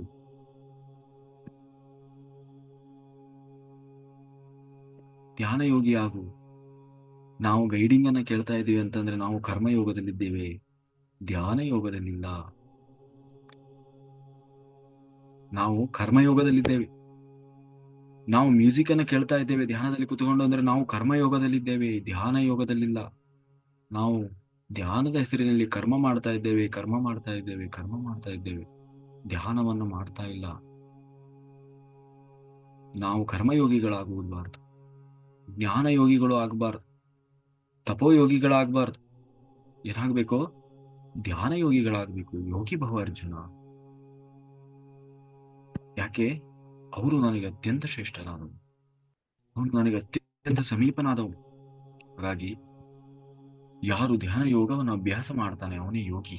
ಹಾಗಾದರೆ ಅಂತಹ ಯೋಗಿ ನನ್ನನ್ನ ಅತಿ ಶೀಘ್ರದಲ್ಲಿ, ಅತಿ ವೇಗವಾಗಿ ಬಂದು ನನ್ನನ್ನು ಸೇರ್ತಾನೆ. ಶಂಕರಾಚಾರ್ಯರು ಹೇಳಿದರು, ಏನು? ಸಂಧ್ಯಾರಂಭೆ ಶಿವಶಕ್ತಿ ವಿಜೃಂಭಿತಂ. ಶಂಕರಾಚಾರ್ಯರು ಹೇಳಿ ಅಂದ್ರೆ ಏನು? ಸಂಧ್ಯಾ ಅಂತಂದ್ರೆ ಏನು? ಸಂಧ್ಯಾರಂಭೆ. ಇನ್ನೊಂದ್ಸರಿ ಬರ್ಕೊಳ್ಳಿ. ಸುಮ್ಮನೆ ಕತೆ ಪುರಾಣಕ್ಕೆ, ಇದು ಪುರಾಣದ ಕತೆ ಹೇಳ್ತಾ ಇಲ್ಲ ನಾನು, ಪುರಾಣ ಹೇಳ್ತಾ ಇಲ್ಲ. ಬಹಳ ಚೆನ್ನಾಗಿದೆ ಕತೆ. ಪುರಾಣ ಕೇಳಿ ಬಿಡುವುದು, ಇದು ಆತ್ಮಜ್ಞಾನ. ಬರೆದು ಇಟ್ಕೊಳ್ಳೋದು, ಮತ್ತೆ ಮತ್ತೆ ಮತ್ತೆ ಮತ್ತೆ ಮನನ ಮಾಡೋದು. 1 ವಾರ ನಡೆದಿರೋ ಕ್ಲಾಸನ್ನ 1 ದಿವಸ ಆರಾಮಾಗಿ ಕುತ್ಕೊಂಡು ತೆಗೆದು ನೋಡಿ, ಎಂತ ಜ್ಞಾನ ಸಿಗ್ತದೆ. ನೀವೇ ಬರೆದುಕೊಂಡದ್ದು ಎಂತಹ ಜ್ಞಾನ. ನೀವು ಇಷ್ಟಿಷ್ಟು ದೊಡ್ಡ ಪುಸ್ತಕವನ್ನ ಓದಿ ಕರಗಿಸ್ಲಿಕ್ಕೆ ಆಗದ ಜ್ಞಾನ 1 ವಾರದ ತರಗತಿಯಲ್ಲಿ ಇರ್ತದೆ. ನೀವು ಬರೆದಿಟ್ಕೊಂಡು ನೋಡಿ. ನೀವು ಸುಮ್ಮನೆ ಬಾಯಿಗೆ ಹಾಕೊಂಡು ಕೇಳಿದ್ರೆ ಏನೂ ಪ್ರಯೋಜನ ಇಲ್ಲ. ಇದು ನಾನು ಹರಿಕಥೆಯಲ್ಲ, ಪುರಾಣದ ಕಥೆಯಲ್ಲ, ಇದೇ ಕ್ಲಾಸ್ ಅಂತ ನಾನು ಹೇಳ್ತಾ ಇಲ್ಲ. ಎಲ್ಲಿ ಆತ್ಮಜ್ಞಾನ ತರಗತಿ ಇದ್ರು ನೀವು ಅದನ್ನ ಬರೆದಿಟ್ಟುಕೊಳ್ಳದ ಹೊರತು ನೀವು ನಿಮ್ಮ ಸಮಯವನ್ನು ವೇಸ್ಟ್ ಮಾಡ್ತಾ ಇದ್ದೀರಿ ಅಂತ. ಯಾಕೆಂದ್ರೆ ಕೇಳಿದ ಮಾತ್ರಕ್ಕೆ ಎಲ್ಲವೂ ತಲೆಯಲ್ಲಿ ಉಳಿಬೇಕಂತ ಏನಿಲ್ಲ. ಅವಾಗ ಅರ್ಥ ಆಗ್ತಾ ಇರ್ತದೆ. ಅದು ಉಳಿಬೇಕು. ಉಳಿದು ಯಾಕೆ ಉಳಿಬೇಕು? ನಮ್ಮ ಬದುಕಿನಲ್ಲಿ ಅದನ್ನು ಅಳವಡಿಸಿಕೊಳ್ಳಿಕ್ಕಾಗಿ, ಪ್ರತಿ ಕ್ಷಣ ಕ್ಷಣ ಕ್ಷಣ ನಾವು ಅದನ್ನ ತಲೆಯಲ್ಲಿ ಇಟ್ಕೊಳ್ಳಿಕ್ಕಾಗಿ. ಈ ಗೀತೆಯಲ್ಲಿ ಕೊನೆಯ ಅಧ್ಯಾಯದಲ್ಲಿ ಕೃಷ್ಣ ಹೇಳ್ತಾನೆ, ಇಷ್ಟೆಲ್ಲ ಓದಿ, ನಾನು ಇಷ್ಟೆಲ್ಲ ಹೇಳಿದ್ದನ್ನ ಯಾರು ಓದಿದ್ದಾನೆ, ಕೊನೆಗೆ ಅದನ್ನ ಅವನು ಯಾರು ಆಚರಿಸ್ತಾ ಇಲ್ಲ. ಇಡೀ ಭಗವದ್ಗೀತೆಯನ್ನು ಓದಿದ, ಇಡೀ ಭಗವದ್ಗೀತೆಯನ್ನು ಪಾರಾಯಣ ಮಾಡಿದ, ಇಡೀ ಭಗವದ್ಗೀತೆಯ ಬೋಧನೆ ಮಾಡಿದ. ಆದರೆ ಯಾರು ಅದನ್ನು ಅಳವಡಿಸಿಕೊಂಡಿಲ್ಲ, ಅವನೇ ನನ್ನ ನಿಜವಾದ ದ್ರೋಹಿ. ಗೊತ್ತಿಲ್ಲದವನ್ ಕತೆ ಬಿಡಿ, ಇವನು ಓದಿಯೂ ಕೂಡ ತಿಳ್ಕೊಂಡು ಕೂಡ ಅದನ್ನು ಪಾಲನೆ ಮಾಡಲಿಲ್ಲ ಅಂತಂದ್ರೆ ಅವನೇ ನನ್ನ ನಿಜವಾದ ದ್ರೋಹಿ. ನೀವು ಇಲ್ಲಿ ಆತ್ಮಜ್ಞಾನವನ್ನು ನಾವು ಕೇಳಿ ಅದನ್ನು ಅನುಸರಿಸಲಿಲ್ಲ ಅಂತಂದ್ರೆ ನಾವು ಭಗವಂತನಿಗೆ ದ್ರೋಹ ಮಾಡ್ತಾ ಇದ್ದೀವಿ ಅಂತ. ನಾವು ಭಗವಂತನಿಗೆ ದ್ರೋಹ ಮಾಡ್ತಾ ಇದ್ದೀವಿ. ಯಾರು ಭಗವಂತ? ಆತ್ಮ. ಹಂತಕರಾಗ್ತೀವಿ, ಆತ್ಮದ್ರೋಹಿಗಳಾಗ್ತೀವಿ. ಹತ್ಯೆ ಮಾಡಿಕೊಳ್ಳುವ ಆತ್ಮಹಂತಕರು. ಹಾಗಾಗಿ ನಾವು ಆತ್ಮಹಂತಕರಾಗಬಾರದು, ಆತ್ಮದ ಪೋಷಕರಾಗಬೇಕು, ಬೆಳೆಸಬೇಕು. ಹಾಗಾಗಿ ಹೇಳಿದ್ರು ಯಾರು? ಶಂಕರಾಚಾರ್ಯರು. ಏನಂತ? ಸಂಧ್ಯಾರಂಭೆ ಶಿವಶಕ್ತಿ ವಿಜೃಂಭಿತಂ. ಏನು ಹಂಗೆ? ಸಂಧ್ಯಾ ಅಂದ್ರೆ ಏನು? ಸಂಧ್ಯಾ ಅಂತಂದ್ರೆ ನಾವು 2 ಸಂಧ್ಯಾ ಬರ್ತದೆ. ಯಾವ ಸಂಧ್ಯಾ? ಸಂಧ್ಯಾಕಾಲ ಅಂದ್ರೆ ಸೂರ್ಯ ಇನ್ನೇನು ಉದಯ ಆಗ್ತಾನೆ ಅನ್ನುವಂತಹ ಸಮಯ. ಸೂರ್ಯ ಉದಯ ಆಗೋದು ಮಾತ್ರ ಅಲ್ಲ, ಚಂದ್ರ ಮುಳುಗ್ತಾ ಇರ್ತಾನೆ. ಆ 2 ಚಂದ್ರ ಉದಯ ಆಗುವ ಮತ್ತೆ ಚಂದ್ರ ಮುಳುಗುವ ಮತ್ತೆ ಸೂರ್ಯ ಹುಟ್ಟುವ ಆ ಸಮಯ ಏನಿದೆ ಅದನ್ನ ಸಂಧ್ಯಾಕಾಲ ಅಂತ ಕರೀತಾರೆ. ಸಂಧಿಕಾಲ. ಅದು ಬೆಳಗ್ಗೆನೂ ಆಗ್ತದೆ, ಸಂಜೆನೂ ಆಗ್ತದೆ. 2 ಸಂಧಿಕಾಲ ಬರ್ತದೆ, ಉದಯ ಸಂಧ್ಯಾ, ಸಾಯಂ ಸಂಧ್ಯಾ ಅಂತ. ಹಾಗೆ ಶಂಕರಾಚಾರ್ಯರು ಯಾವ ಸಂಧ್ಯಾ ಬಗ್ಗೆ ಹೇಳ್ತಾ ಇದ್ದಾರೆ? ಸಂಧ್ಯಾರಂಭೆ ಶಿವಶಕ್ತಿ ವಿಜೃಂಭಿತ. ಶಿವಶಕ್ತಿ ಎಲ್ಲಿದೆ? ನಮ್ಮೊಳಗೆ ಇದೆ. ಆ ಶಿವಶಕ್ತಿ ಸಂಧ್ಯಾರಂಭದಲ್ಲಿ ವಿಜೃಂಭಿಸ್ತದೆ. ಸಂಧ್ಯಾರಂಭದಲ್ಲಿ ಯಾವ ಸಂಧ್ಯಾರಂಭೆ? ಆಲೋಚನೆಗೂ ಏನಂತೀವಿ? ಆಲೋಚನೆಗಳು ಬರ್ತಾ ಇರ್ತದಲ್ವಾ, ಒಂದು ಆಲೋಚನೆಗೂ ಮತ್ತೆ ಇನ್ನೊಂದು ಆಲೋಚನೆಗೂ ಮಧ್ಯೆ ಇರುವ ಸಮಯ ಏನಿದೆ ಅದನ್ನ ಸಂಧ್ಯಾ ಅಂತ ಕರೀತಾರೆ. ಆ ಒಂದು ಆಲೋಚನೆ ಬಂತು, ಆದ್ರೆ ಇನ್ನೂ 5 ನಿಮಿಷವೋ 10 ನಿಮಿಷವೋ ಯಾವ ಆಲೋಚನೆಯೂ ಬರಲಿಲ್ಲ. ಆದ್ರೆ 10 ನಿಮಿಷ ಆದ್ಮೇಲೆ ಇನ್ನೊಂದೇನೋ ಆಲೋಚನೆ ಬಂತು. ಆ 1 ರಿಂದ 10 ನಿಮಿಷದವರೆಗೆ ಒಂದು ಗ್ಯಾಪ್ ಇತ್ತಲ್ವಾ, ಆ ಗ್ಯಾಪ್ ಅನ್ನ ಸಂಧ್ಯಾ ಅಂತ ಕರೀತಾರೆ. ಆ 10 ನಿಮಿಷದ ಸಮಯ ಏನಿದೆ ಅದೇ ಧ್ಯಾನದ ಸಮಯ, ಅದೇ ಧ್ಯಾನದ ಸ್ಥಿತಿ. ಆ ಸ್ಥಿತಿಯಲ್ಲಿ 10 ನಿಮಿಷದ ಸ್ಥಿತಿಯಲ್ಲಿ ಶಿವಶಕ್ತಿ ವಿಜೃಂಭಿಸಿತು. ಯಾವುದು ಶಿವಶಕ್ತಿ? ನಮ್ಮೊಳಗೆ ಇರುವ ಆತ್ಮಶಕ್ತಿ. ಆ ಶಕ್ತಿ ವಿಜೃಂಭಿಸ್ತಿತು. ಹಾಗಾಗಿ ಯಾರು ಸರಿ ಆಲೋಚನೆಗಳು ಇಲ್ಲದ ಧ್ಯಾನ ಸ್ಥಿತಿಯಲ್ಲಿ ಅಂತ್ಯವಿಲ್ಲದ ಶಕ್ತಿಯನ್ನು ಹೊಂದುತ್ತಾರೆ. ಇದನ್ನೇ ನಮಗೆ ಪತ್ರಿಜಿಯವರು ಒತ್ತಿ ಹೇಳಿದ್ದು, ಶ್ವಾಸದ ಮೇಲೆ ಗಮನವನ್ನು ಆಶ್ರಯಿಸಿರಿ. ನಾವು ಶಂಕರಾಚಾರ್ಯರು ಏನ್ ಹೇಳಿದ್ದಾರೆ ಅದನ್ನು ಬಿಟ್ಟಿದ್ದೀವಿ. ಅವ್ರ ಗ್ರಂಥಗಳನ್ನ ಓದ್ತಾ ಇದ್ದೀವಿ, ಆದ್ರೆ ಅವ್ರು ಹೇಳಿದ್ದನ್ನು ಮಾಡ್ತಾ ಇಲ್ಲ. ಹಾಗಾಗಿ ನಾವು ಆ ಆಲೋಚನಾ ರಹಿತ ಸ್ಥಿತಿಯನ್ನು ಬರೀಬೇಕು. ಅದು ಎಲ್ಲರಲ್ಲೂ ಒಂದೇ ತರ ಇರ್ಬೇಕಂತೇನಿಲ್ಲ. ಒಬ್ಬರಿಗೆ 1 ನಿಮಿಷ ಇರ್ಬೋದು, ಒಂದು ಆಲೋಚನೆ ಬಂತು, ಇನ್ನೊಂದು ಆಲೋಚನೆ ಬರ್ಲಿಕ್ಕೆ 1 ನಿಮಿಷ ಆಗ್ಬೋದು ಗ್ಯಾಪ್. ಕೆಲವರಿಗೆ 2 ನಿಮಿಷ ಏನು ಆಲೋಚನೆ ಬರದ ಸ್ಥಿತಿ ಇರ್ಬೋದು, ಕೆಲವರಿಗೆ 3 ನಿಮಿಷ ಆಗ್ಬೋದು, ಕೆಲವರಿಗೆ 4 ನಿಮಿಷ ಆಗ್ಬೋದು, ಕೆಲವರಿಗೆ ಅರ್ಧ 30 ನಿಮಿಷ ಆಗ್ಬೋದು. 30 ನಿಮಿಷ ಯಾವ ಆಲೋಚನೆ ಅವೇರ್ನೆಸ್ ಅಲ್ಲಿ ಇದ್ದಾನೆ, ಆದ್ರೆ ಯಾವ ಆಲೋಚನೆಯೂ ಬರ್ತಾ ಇಲ್ಲ. ಅವಾಗ ಅವನಲ್ಲಿ ಶಿವಶಕ್ತಿ ಜಾಗೃತವಾಗ್ತದೆ, ವಿಜೃಂಭಿಸ್ತಾ ಇದೆ ಅಂತ ಅರ್ಥ. ಅವನು ಧ್ಯಾನ ಸ್ಥಿತಿಯಲ್ಲಿದ್ದಾನೆ ಅಂತ ಅರ್ಥ, ಸಮಾಧಿ ಸ್ಥಿತಿಯಲ್ಲಿದ್ದಾನೆ ಅಂತ ಅರ್ಥ. ಹಾಗಾಗಿ ನಾವು ಯಾವಾಗ ಅವನು ಆ ಆಲೋಚನಾರಹಿತ ಸ್ಥಿತಿಯನ್ನು ತಲುಪಿದ, ಆತ್ಮದೊಟ್ಟಿಗೆ ಇರುವುದನ್ನು ಕಲಿತ, ಆಗ ಅವನು ಸಿಂಗಲ್ ಕಾನ್ಶಿಯಸ್ ನಿಂದ ಗ್ರೂಪ್ ಕಾನ್ಶಿಯಸ್ಗೆ ಏನಾಗ್ತಾನೆ? ಶಿಫ್ಟ್ ಆಗ್ತಾನೆ, ಜಾಗೃತನಾಗ್ತಾನೆ. ಸಿಂಗಲ್ ಕಾನ್ಶಿಯಸ್ ನಿಂದ ಏನು? ಸಿಂಗಲ್ ಕಾನ್ಶಿಯಸ್ ಅಂದ್ರೆ ನಾನು ಮಾತ್ರ, ನಾನು ಬೇರೆ, ಇತರರು ಬೇರೆ, ನಾನು ಬೇರೆ, ಅವರೆಲ್ಲ ಬೇರೆ, ಇವ್ರು ಬೇರೆ. ಅಂದ್ರೆ ದೇಹ ನಾನು ಅಂದ್ರೆ ದೇಹ, ಅವ್ರು ಬೇರೆ, ಇವ್ರು ಬೇರೆ, ಅವ್ರು ಹಂಗೆ, ಇವ್ರು ಹಿಂಗೆ, ನನಗೆ ಬೇಕಾದವರು ಬೇಡಾದವರು, ಹೀಗೆ ಗುರುತಿಸ್ತಾ ಇರ್ತಾನೆ. ಅದನ್ನ ಸಿಂಗಲ್ ಕಾನ್ಶಿಯಸ್ ಅಂತ ಹೇಳ್ತೀವಿ. ಗ್ರೂಪ್ ಕಾನ್ಶಿಯಸ್ ಅಂದ್ರೆ ಎಲ್ಲರೂ ಒಂದೇ, ನಾನೇ ಎಲ್ಲವೂ ಎಂಬ ಭಾವನೆ, ಅಂದ್ರೆ ಆತ್ಮ ಭಾವನೆ ಯಾರಲ್ಲಿರ್ತದೆ, ಆತ್ಮ ಸ್ಥಿತಿ, ಅದನ್ನ ಎಂತ ಕರಿತೀವಿ? ಗ್ರೂಪ್ ಕಾನ್ಶಿಯಸ್ ಅಂತ ಕರಿತೀವಿ. ಅಂದ್ರೆ ದೇಹ ಸ್ಥಿತಿಯಿಂದ ಆತ್ಮಸ್ಥಿತಿಯ ಅವನಲ್ಲಿ ಜಾಗೃತವಾಗಲಿಕ್ಕೆ ಶುರುವಾಗ್ತದೆ. ಯಾವಾಗ ದೇಹ ಸ್ಥಿತಿಯಿಂದ ಆತ್ಮಸ್ಥಿತಿಗೆ ಜಾಗೃತವಾಗಲಿಕ್ಕೆ ಶುರುವಾಯಿತು, ಆಗ ಅವನು ಏನ್ ಮಾಡ್ತಾನೆ, ನಾನು, ನನ್ನದು, ನಾನ್ ಬೇರೆ ನೀನ್ ಬೇರೆ ಅನ್ನುವ ಸ್ಥಿತಿಯನ್ನು ತೆಗೆದು ಅವನು ಎಲ್ಲರೂ ಒಂದೇ. ಆಗ ಅವನು ಯಾರನ್ನ ದ್ವೇಷಿಸುವುದಿಲ್ಲ. ಅವನ ಬದುಕಿನಲ್ಲಿ ಯಾರು ಅವನಿಗೆ ಶತ್ರುಗಳಿಲ್ಲ. ಯಾರಿಗೂ ಮೋಸ ಮಾಡುವುದಿಲ್ಲ, ಯಾರನ್ನು ಅವಮಾನಿಸುವುದಿಲ್ಲ, ಯಾರನ್ನು ನೋಯಿಸುವುದಿಲ್ಲ, ಯಾವ ಪ್ರಾಣಿ ಪಕ್ಷಿ ಮನುಷ್ಯರನ್ನ ಹಿಂಸೆ ಮಾಡುವುದಿಲ್ಲ, ಸಾಯಿಸುವುದಿಲ್ಲ, ಅವುಗಳ ಮಾಂಸವನ್ನು ತಿನ್ನುವುದಿಲ್ಲ. ಎಲ್ಲವುಗಳನ್ನ ಪ್ರೀತಿ ಮಾಡ್ತಾನೆ, ಎಲ್ಲವುಗಳನ್ನ ಪ್ರೀತಿಸ್ತಾ ಇದ್ದಾನೆ. ಕರುಣೆ, ವಾತ್ಸಲ್ಯ, ದಯೆ, ವಾ ಅದೆಲ್ಲ ಅವನಲ್ಲಿ ಜಾಗೃತವಾಗಿರ್ತದೆ. ಯಾಕೆ? ಸಿಂಗಲ್ ಕಾನ್ಶಿಯಸ್ ನಿಂದ ಗ್ರೂಪ್ ಕಾನ್ಶಿಯಸ್ ಅವನು ಶಿಫ್ಟ್ ಆಗಿದ್ದಾನೆ. ಹೇಗೆ ಅದು ಸಾಧ್ಯ ಆಯಿತು? ದೇಹ ಸ್ಥಿತಿಯಿಂದ ಆತ್ಮಸ್ಥಿತಿಗೆ ಹೇಗೆ ಹೋಗ್ಲಿಕ್ಕೆ ಸಾಧ್ಯ ಆಯಿತು? ಉಸಿರಾಟದ ಮೇಲೆ ಗಮನದಿಂದ ಸಾಧ್ಯ ಆಯಿತು. ಅದು ಯಾಕೆ ಇನ್ನೂ ನಮ್ಮಲ್ಲಿ ಜಾಗೃತ ಆಗ್ತಾ ಇಲ್ಲ? ಯಾಕೆ ಜಾಗೃತ ಆಗ್ತಾ ಇಲ್ಲ ಅಂದ್ರೆ, ನಾವು ಉಸಿರಾಟದ ಮೇಲೆ ಗಮನ ಇಟ್ಟಿಲ್ಲ. ಯಾರು ಉಸಿರಾಟದ ಮೇಲೆ ಗಮನ ಇಡ್ತಾರೆ ಅವರಲ್ಲಿ ಖಂಡಿತ ಆತ್ಮಸ್ಥಿತಿ ಜಾಗೃತವಾಗೇ ಆಗ್ತದೆ. ಆತ್ಮಸ್ಥಿತಿಯಲ್ಲಿ ಜಾಗೃತವಾದ್ಮೇಲೆ ಅಲ್ಲಿ ಯಾವುದಕ್ಕೂ ಯಾಗ ಇರೋದಿಲ್ಲ. ಅಲ್ಲಿ ಕಂಪ್ಲೇಂಟ್ಸ್ ಇರಲ್ಲ, ಗಾಸಿಪ್ ಇರೋಲ್ಲ, ದುರ್ಬುದ್ಧಿಗಳಿರೋಲ್ಲ, ಆ ಮತ್ತೆ ಭೇದಗಳಿರೋಲ್ಲ. ಅಂದ್ರೆ ಗುಣಗಳು ಇವತ್ತು ನಮ್ಮಲ್ಲಿ, ನೀನು ಧ್ಯಾನಕ್ಕೆ ಬರೋದಕ್ಕಿಂತ ಮುಂಚೆ ಸಹಜವಾದ ಮನುಷ್ಯನಲ್ಲಿ ಇರುವ ಗುಣಗಳಲ್ಲಿ ಯಾವುದೇ ಬದಲಾವಣೆಗಳು ಇರೋದಿಲ್ಲ. ನಾವು ಹೇಳ್ತೀವಲ್ವ, ಅವನೇನ್ ಧ್ಯಾನ ಮಾಡ್ತಾನ ಅಂತ ಹೇಳ್ತಾನೆ, ಇಷ್ಟು ವರ್ಷದಿಂದ ಧ್ಯಾನ ಮಾಡಿ ಇದನ್ನೇ ಕಲ್ತಿದ್ದ ಅವನು. ಯಾಕೆ ಕಲ್ತಿಲ್ಲ ಅವನು? ಅವನು ಇಷ್ಟು ದಿವಸ ಧ್ಯಾನನೇ ಮಾಡಿಲ್ಲ. ಏನ್ ಮಾಡಿದ? ಏನ್ ಮಾಡಿದ? ಮನಸ್ಸಿಗೆ ಕೆಲಸ ಕೊಟ್ಟ. ಸುಮ್ಮನೆ ಕುತ್ಕೊಳ್ಳೋದು, ಮನಸ್ಸಿನಲ್ಲಿ ಕೆಲಸ ಮಾಡೋದು. ಸುಮ್ಮನೆ ಕುತ್ಕೊಳ್ಳೋದು, ಮನಸ್ಸಿನಲ್ಲಿ ಕೆಲಸ ಮಾಡೋದು. ಅದನ್ನು ಮಾಡಿದ. ಮನಸ್ಸು ಶೂನ್ಯ ಮಾಡಲಿಲ್ಲ. ಆತ್ಮದೊಂದಿಗೆ ಇರುವುದನ್ನು ಅಭ್ಯಾಸ ಮಾಡಲಿಲ್ಲ. ಆತ್ಮದೊಂದಿಗೆ ಇರುವುದನ್ನು ಅಭ್ಯಾಸ ಮಾಡಿದ್ದ ಅಂತಂದ್ರೆ ಸಹಜವಾಗಿಯೇ ಅವನಲ್ಲಿ ಗುಣಗಳು ಜಾಗೃತವಾಗ್ತಾ ಇದ್ವು. ಎಲ್ಲಾ ಗುಣಗಳು ಹೋಗಿ ಕೊನೆಗೆ ನಿರ್ಗುಣ ಸ್ಥಿತಿಗೆ ಹೋಗ್ತಾ ಇದ್ದ. ಆದ್ರೆ ನಮ್ಮಲ್ಲಿ ಯಾಕೆ ಇನ್ನೂ ಜಾಗೃತ ಆಗಿಲ್ಲ ಅಂತಂದ್ರೆ, ನಾವು ಸರಿಯಾದ ಧ್ಯಾನವನ್ನ ಮಾಡಲೇ ಇಲ್ಲ. ಹಾಗಾಗಿ ಯಾವುದು ಸರಿಯಾದ ಧ್ಯಾನ? ಎಲ್ಲರೂ ಧೈರ್ಯದಿಂದ ಹೇಳಬೇಕು. ಎಲ್ಲರೂ ಧೈರ್ಯದಿಂದ ಅದನ್ನು ಘೋಷಣೆ ಮಾಡಬೇಕು, ಅರ್ಥ ಮಾಡಿಸ್ಬೇಕು. ಸತ್ಯವನ್ನ ಹೇಳುವಾಗ ಯಾವುದೇ ಮುಲಾಜಿ ಇರಬಾರ್ದು. ಅವ್ರು ಎಂತ ದೊಡ್ಡವರೇ ಆಗಿರ್ಲಿ.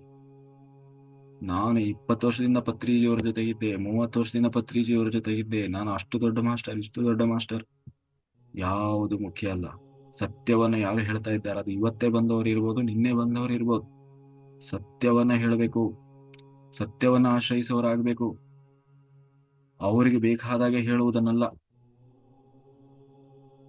ಹಾಗಾಗಿ ಯಾರಿಗೂ ಯಾರು ಹೆದರಬೇಕಾಗಿಲ್ಲ. ಸತ್ಯವನ್ನ ಹೇಳಬೇಕು. ಯಾವುದು ಸತ್ಯ? ಯಾರು ಗೈಡಿಂಗ್ ಅನ್ನ ಫಾಲೋ ಮಾಡ್ತಾ ಇದ್ದೀರಿ, ಯಾರು ಮ್ಯೂಸಿಕ್ ಅನ್ನ ಫಾಲೋ ಮಾಡ್ತಾ ಇದ್ದೀರಿ, ನೀವು ಅಸತ್ಯದ ಕಡೆಗೆ ಕರ್ಕೊಂಡು ಹೋಗ್ತಾ ಇದ್ದೀರಿ. ಆತ್ಮ ಹಂತಕರಾಗ್ತಾ ಇದ್ದೀರಿ. ಆತ್ಮವನ್ನ ಹತ್ಯೆ ಮಾಡ್ತಾ ಇದ್ದೀರಿ. ಆತ್ಮವನ್ನ ಬೆಳೆಸ್ತಾ ಇಲ್ಲ, ಉದ್ಧಾರ ಮಾಡ್ತಾ ಇಲ್ಲ. ಆತ್ಮವನ್ನ ಮೋಕ್ಷದ ಕಡೆಗೆ ಕರ್ಕೊಂಡು ಹೋಗ್ತಾ ಇಲ್ಲ. ದಿನದಿಂದ ದಿನಕ್ಕೆ ಅದರಲ್ಲಿರೋ ಅಲ್ಪ ಸ್ವಲ್ಪ ಆತ್ಮಸ್ಥಿತಿಯಿಂದ ದೇಹ ಸ್ಥಿತಿಗೆ ತಗೊಂಡು ಬರ್ತಾ ಇದ್ದೀರಿ. ಇಲ್ಲದ ಕರ್ಮಗಳನ್ನ ತಾನು, ಹಾಗಂತ ಹೇಳಿ ಅವರಲ್ಲಿ ಬದಲಾವಣೆ ಆಗಿಲ್ವಾ? ಶಕ್ತಿ ಇದೆಯಲ್ವಾ? ಬರ್ತದೆ ಅಲ್ಪ ಸ್ವಲ್ಪ. ಅದು ಬಂದದ್ದು ಬಂದ ಹಾಗೆ ಹೋಗ್ತದೆ. ಬಂದದ್ದು ಬಂದ ಹಾಗೆ ಹೋಗ್ತದೆ. ಯಾರೇ ಆಗಿರ್ಲಿ, ಎಲ್ಲೇ ಆಗಿರ್ಲಿ, ಇನ್ನು ಮುಂದೆ ಏನ್ ಮಾಡ್ಬೇಕು? ಸತ್ಯವನ್ನೇ ಪ್ರತಿಪಾದಿಸ್ಬೇಕು. ಸತ್ಯವನ್ನೇ ಪ್ರತಿಪಾದಿಸ್ಬೇಕು. ಗೀತೆಯಲ್ಲಿ ಹೇಳುವಾಗ ಕೃಷ್ಣ ಹೇಳ್ತಾನೆ, ಧರ್ಮೋ ರಕ್ಷಿತಿ ರಕ್ಷಿತಃ. ನೋಡು ಅರ್ಜುನ, ಧರ್ಮವನ್ನ ಆಶ್ರಯಿಸಬೇಕು. ನೀನ್ ಹೇಳ್ಬೋದು, ಅಲ್ಲ ನಾನೊಬ್ಬನೇ ಧರ್ಮ ಆಶ್ರಯಿಸ್ಬಿಟ್ರೆ ಎಲ್ಲ ಸರಿ ಹೋಗ್ಬಿಡ್ತದ? ಕೃಷ್ಣ ಹೇಳಿದ, ಅವ್ರು ಎಷ್ಟು ಜನ ಬೇಕಾದ್ರೂ ಅಧರ್ಮದ ಮಾರ್ಗದಲ್ಲಿರ್ಲಿ, ಲಕ್ಷ ಲಕ್ಷ ಜನ ಇರ್ಲಿ, ಕೋಟಿ ಜನ, ಇಡೀ ದೇಶವೇ ಅಧರ್ಮ ಮಾರ್ಗದಲ್ಲಿದೆ, ಎಲ್ಲರೂ ಅಧರ್ಮದಲ್ಲಿದ್ದಾರೆ, ನಾನು ಒಬ್ಬ ಧರ್ಮಿಷ್ಠನಾಗಿ ಏನ್ ಮಾಡ್ಬೇಕಾಗಿದೆ? ಬದುಕಲಿಕ್ಕಾಗ್ತದ ಅಂತ ಹೇಳಿ ನೀನು ಅವರಲ್ಲಿ ಕುರಿ ಆಗ್ಬೇಡ. 1000 ಕುರಿಯಲ್ಲಿ ನೀನು ಒಂದು ಕುರಿ ಆಗ್ಬೇಡ. ಇಡೀ ಜಗತ್ತು, ಇಡೀ ದೇಶವೇ ಅಧರ್ಮ ಮಾರ್ಗದಲ್ಲಿರಲಿ, ಆದ್ರೆ ನೀನು ಮಾತ್ರ ಧರ್ಮವನ್ನು ಬಿಡಬೇಡ. ಯಾಕೆ? ಧರ್ಮೋ ರಕ್ಷಿತಿ ರಕ್ಷಿತಃ. ಯಾರು ಧರ್ಮವನ್ನು ಆಶ್ರಯಿಸ್ತಾರೆ ಅವರನ್ನ ಆ ಧರ್ಮ ಕಾಪಾಡಿಯೇ ಕಾಪಾಡ್ತದೆ. ಯಾರು ಸತ್ಯವನ್ನು ಆಶ್ರಯಿಸ್ತಾರೆ ಆ ಸತ್ಯವೇ, ಸತ್ಯಮೇವ ಜಯತೆ, ಕೊನೆಗೆ ಗೆಲ್ಲುವುದು ಸತ್ಯವೇ, ಬೇರೆ ಯಾವುದು ಗೆಲ್ಲಲಿಕ್ಕೆ ಸಾಧ್ಯ ಇಲ್ಲ. ಯಾವುದು ಗೆಲ್ಲಲಿಕ್ಕೆ ಸಾಧ್ಯ ಇಲ್ಲ. ರಾಕ್ಷಸರ ಸಾಮ್ರಾಜ್ಯ ಅದು ಯಾವುದು? ಲಂಕೆ. ರಾವಣನ ರಾಕ್ಷಸ ಸಾಮ್ರಾಜ್ಯ, ಕೋಟಿ ಕೋಟಿ ರಾಕ್ಷಸರು, ಎಲ್ಲರೂ ಅಧರ್ಮದಲ್ಲಿದ್ದಾರೆ. ಆದರೆ ಒಬ್ಬ ಮಾತ್ರ ಧರ್ಮದಲ್ಲಿದ್ದ. ಯಾರೋ? ವಿಭೀಷಣ. ಒಬ್ಬ ಮಾತ್ರ ಧರ್ಮದಲ್ಲಿದ್ದ. ಧರ್ಮೋ ರಕ್ಷಿತಿ ರಕ್ಷಿತಃ. ಅವನ ಧರ್ಮವೇ ಅವನನ್ನು ರಕ್ಷಣೆ ಮಾಡ್ತು. ಮುಂದೆ ಆ ಧರ್ಮ ರಕ್ಷಣೆ ಮಾಡಿ ಅದೇ ಲಂಕೆಗೆ ಕೋಟಿ ಕೋಟಿ ಜನ ಅದೇ ಲಂಕೆಯಲ್ಲಿ ಅಧರ್ಮದ ಮಾರ್ಗದಲ್ಲಿದ್ರು. ಒಬ್ಬ ಮಾತ್ರ ಧರ್ಮ ಮಾರ್ಗದಲ್ಲಿದ್ದ. ಆ ಕೋಟಿ ಜನರ ಹತ್ಯೆ ಆಗಿ ಕೊನೆಗೆ ಆ ಒಬ್ಬ ಇದ್ನಲ್ವ ಧರ್ಮವನ್ನು ಆಶ್ರಯಿಸಿದವನು, ಅವನೇ ಆ ಲಂಕೆಯ ರಾಜನಾದ. ಅವನು ಯಾವತ್ತೂ ಯೋಚನೆ ಮಾಡಲಿಲ್ಲ ವಿಭೀಷಣ, ಇಷ್ಟೊಂದು ಜನ ಯೋಗ್ಯರಿದ್ದಾರೆ, ನಾನೊಬ್ಬ ಏನು ಧರ್ಮಿಷ್ಠನಾಗಿ ಏನ್ ಸಾಧಿಸಬೇಕಾಗಿದೆ ಅಂತ ಯೋಚನೆ ಮಾಡಲಿಲ್ಲ. ಹಾಗಾಗಿ ಕೃಷ್ಣನ ಮಾತನ್ನೇ, ಯಾಕೆಂದ್ರೆ ವಿಷ್ಣು ಸಹಸ್ರನಾಮದಲ್ಲಿ ಭಗವಂತನ ಹೆಸರು ಏನು ಅಂತ? ಸತ್ಯಂ. ಭಗವಂತನ ಹೆಸರು ಸತ್ಯಂ. ದೇವರು ಏನೋ ಹೇಳಿದ್ದಾನೆ ಅಂದ್ರೆ ಅದು ಸತ್ಯವಾದ ಮಾತುಗಳು. ಹಾಗಾಗಿ ಅರ್ಜುನನಿಗೆ ಹೇಳಿದ, ಒಬ್ಬನೇ ಇರಲಿ ಆದರೆ ಸತ್ಯವನ್ನು ಮಾತ್ರ ಬಿಡಬೇಡ, ಸತ್ಯವನ್ನ ಧರ್ಮವನ್ನು ಮಾತ್ರ ಬಿಡಬೇಡ. ಎದುರಿಸು. ನಾನು ಒಬ್ಬನ್ ಮಾಡಿ ಏನಾಗಬೇಕಾಗಿದೆ ಅದನ್ನ ಯಾರು ಕೇಳೋರಿದ್ದಾರೆ? ಹಾ, ಹೇಳ್ಬೇಡ. ಯಾಕೆ?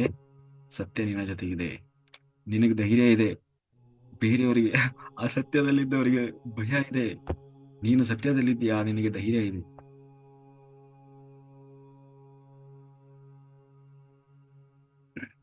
ಹಾಗಾಗಿ ಸತ್ಯಮೇವ ಜಯತೆ. ಸತ್ಯವನ್ನ ಆಶ್ರಯಿಸಿ. ಯಾವುದು ಸತ್ಯ? ದೇಹವನ್ನ ಶೂನ್ಯ ಮಾಡಿ, ಮನಸ್ಸನ್ನ ಶೂನ್ಯ ಮಾಡಿ, ಆತ್ಮದ ಜೊತೆಗೆ ಯಾರು ವಾಸ ಮಾಡ್ತಾ ಇದ್ದಾನೆ ಅವನು ಸತ್ಯದ ಜೊತೆಗೆ ಇದ್ದಾನೆ, ಅವನು ಧರ್ಮ ಮಾರ್ಗದಲ್ಲಿದ್ದಾನೆ. ಧರ್ಮೋ ರಕ್ಷಿತಿ ರಕ್ಷಿತಃ. ಆ ಧರ್ಮ ಅವನನ್ನು ರಕ್ಷಣೆ ಮಾಡೇ ಮಾಡ್ತದೆ.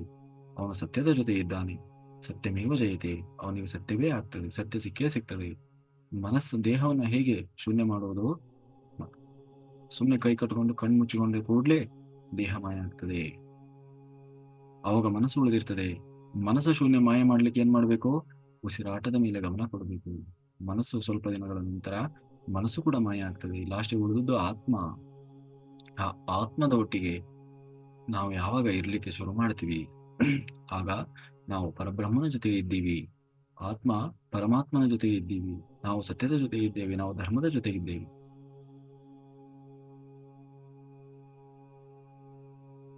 ಅವಾಗ ಏನಾಗ್ತದೆ?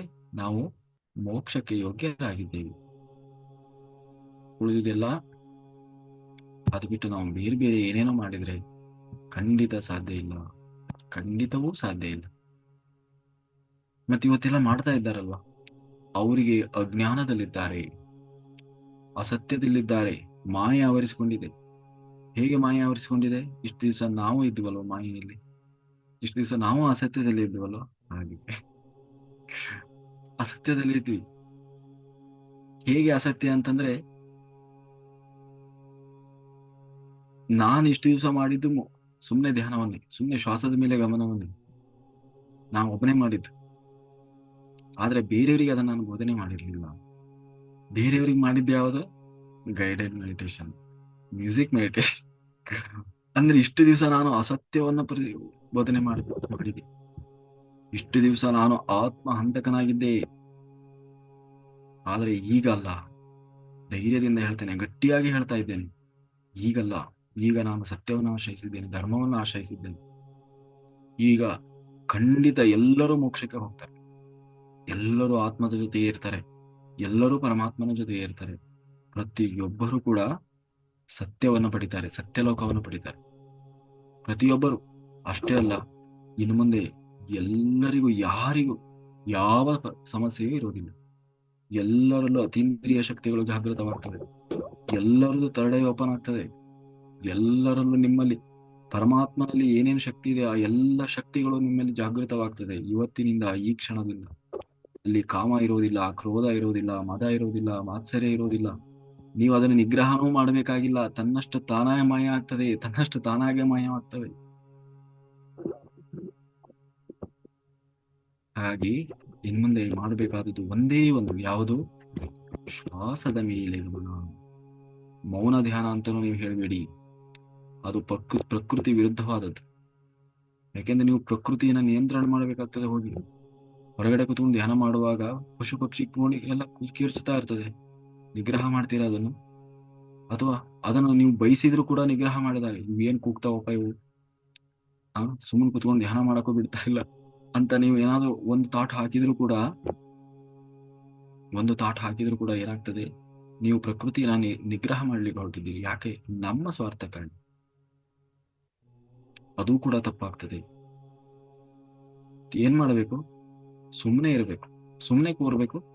ಯಾವ ಕರ್ಮ, ದೇಹದಿಂದಲೂ ಮನಸ್ಸಿನಿಂದಲೂ ಕರ್ಮ ಮಾಡದೆ ಕೇವಲ ಉಸಿರಾಟವನ್ನು ಗಮನಿಸಬೇಕು. ಎಲ್ಲಿಯವರೆಗೆ? ಮನಸ್ಸು ಮಾಯವಾಗುವವರೆಗೆ. ಮನಸ್ಸು ಮಾಯ ಆಗ್ತದೆ ಸ್ವಲ್ಪ ದಿನ ನಂತರ, ಆಗ ಆತ್ಮ ಜೊತೆಗೆ ಇರ್ತೀವಿ. ಕಾಯೇನ ವಾಚ ಮನಸೇಂದ್ರಿಯೇಣ ಬುದ್ಧಾತ್ಮನಾವ ಪ್ರಕೃತೆ ಸ್ವಭಾವ ಕರೋಮಿ ಯಸ್ಯ ಕಲಂ ಪರಸ್ಮೈ ನಾರಾಯಣಮೇತಿ ಸಮರ್ಪಯಾಮಿ. ಸರ್ವಂ ಶ್ರೀಕೃಷ್ಣಾರ್ಪಣಮಸ್ತು. Thank you, thank you, thank you. Okay masters, ಯಾರಿಗಾದರೂ ಏನಾದರೂ ಡೌಟ್ ಇದ್ರೆ ಹ್ಯಾಂಡ್ ರೈಸ್ ಮಾಡಿ ಮಾತಾಡಿ.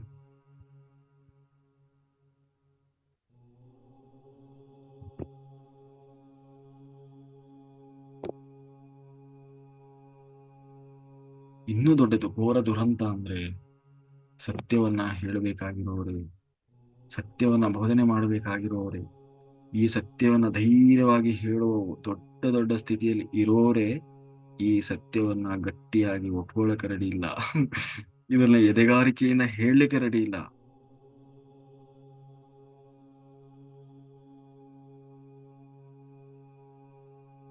ಯಾಕೆ?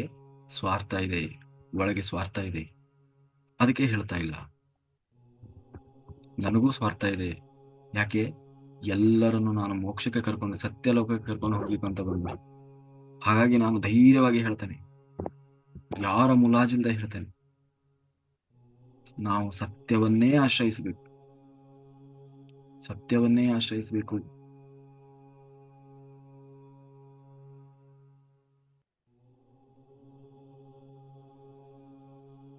ನಾವು ಮ್ಯೂಸಿಕ್ ಇಟ್ಕೊಂಡು ಧ್ಯಾನ ಮಾಡ್ತಾ ಇದ್ದೇವೆ, ಮ್ಯೂಸಿಕ್ ಫೆಸ್ಟ್ ನಡೆಸ್ತಾ ಇದ್ದೇವೆ. ಅದು ಮನೋರಂಜನಾ ಕಾರ್ಯಕ್ರಮ, ಧ್ಯಾನ ಕಾರ್ಯಕ್ರಮ ಅಲ್ಲ. ಮನೋರಂಜನಾ ಕಾರ್ಯಕ್ರಮ ಅದು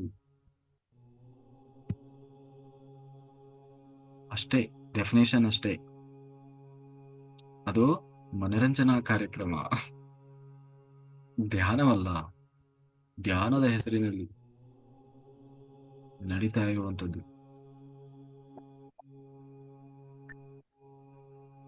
ಹಾ, ಜಯಲಕ್ಷ್ಮಿ ಮಾಸ್ಟರ್ ಮಾತಾಡಿ. ನಮಸ್ತೆ ಸರ್. ಎಲ್ಲ ನಮಸ್ತೆ. ದಾನ ಬಂಧುಗಳಿಗೆ ನಮಸ್ಕಾರ ಹ್ಮ್. ಸರ್. ಇದು 8 ದಿನದ ಮುಂಚೆನೆ ಬಂದಿತ್ತು ಸರ್ ನನ್ಗೆ. ನಾನ್ ನಿಮ್ಮ ಹತ್ರ ಕೇಳ್ಬೇಕಂತ ಬಹಳ ಸಲ ಅನ್ಕೊಂಡಿದ್ದೆ. ಹ್ಮ್. ಏನ್ ಅನ್ಕೊಂತಾರ ಏನಂತೇಳಿ ಸುಮ್ನೆ ಆಗಿದ್ದೆ ಸರ್. ಇದು ಗೈಡೆಡ್ ಮೆಡಿಟೇಷನ್ ಆಮೇಲೆ ಮ್ಯೂಸಿಕ್ ಬೇಡ ಅಂತ ಹೇಳ್ಬೇಕು ಅನ್ಕೊಂಡಿದ್ದೆ ಸರ್. ನನಗೆ ಬಂದಿತ್ತು ಇದು. ಹ್ಮ್. ಹಂಗಾಗಿ ಮತ್ತೆ ನೀವು ಮೊನ್ನೆ ಹೇಳಿದ್ರಲ್ಲ, ಬಹಳ ಖುಷಿ ಆಯ್ತು. ಇದು ಮ್ಯೂಸಿಕ್ ಬಾಳ ಸಲ ಹೇಳ್ತಾರಲ್ಲ ಸರ್, ಮ್ಯೂಸಿಕ್ ಇರ್ಬೇಕು ಇರ್ಬೇಕು ಅಂತೇಳಿ. ಹ್ಮ್. ಏನಂತೀರಿ ಸರ್ ಇದಕ್ಕೆ? ಸಂಗೀತದಲ್ಲಿ ಎನರ್ಜಿ ಇದೆ, ಹಾ ನೃತ್ಯದಲ್ಲಿ ಎನರ್ಜಿ ಇದೆ. ಆ ಹಾ ಎನರ್ಜಿ ನೀವು ಫೀಲ್ ಮಾಡಿ ತಗೊಳ್ಳಿ, ಬೇರೆ ರೀತಿ ತಗೊಳ್ಳಿ. ಸಂಗೀತವನ್ನು ಹಾ ಯಾವಾಗ? ಆದ್ರೆ ಧ್ಯಾನದ ಹೆಸರಿನಲ್ಲಿ ಕೇಳಬೇಡಿ. ಹಾ ಸರ್.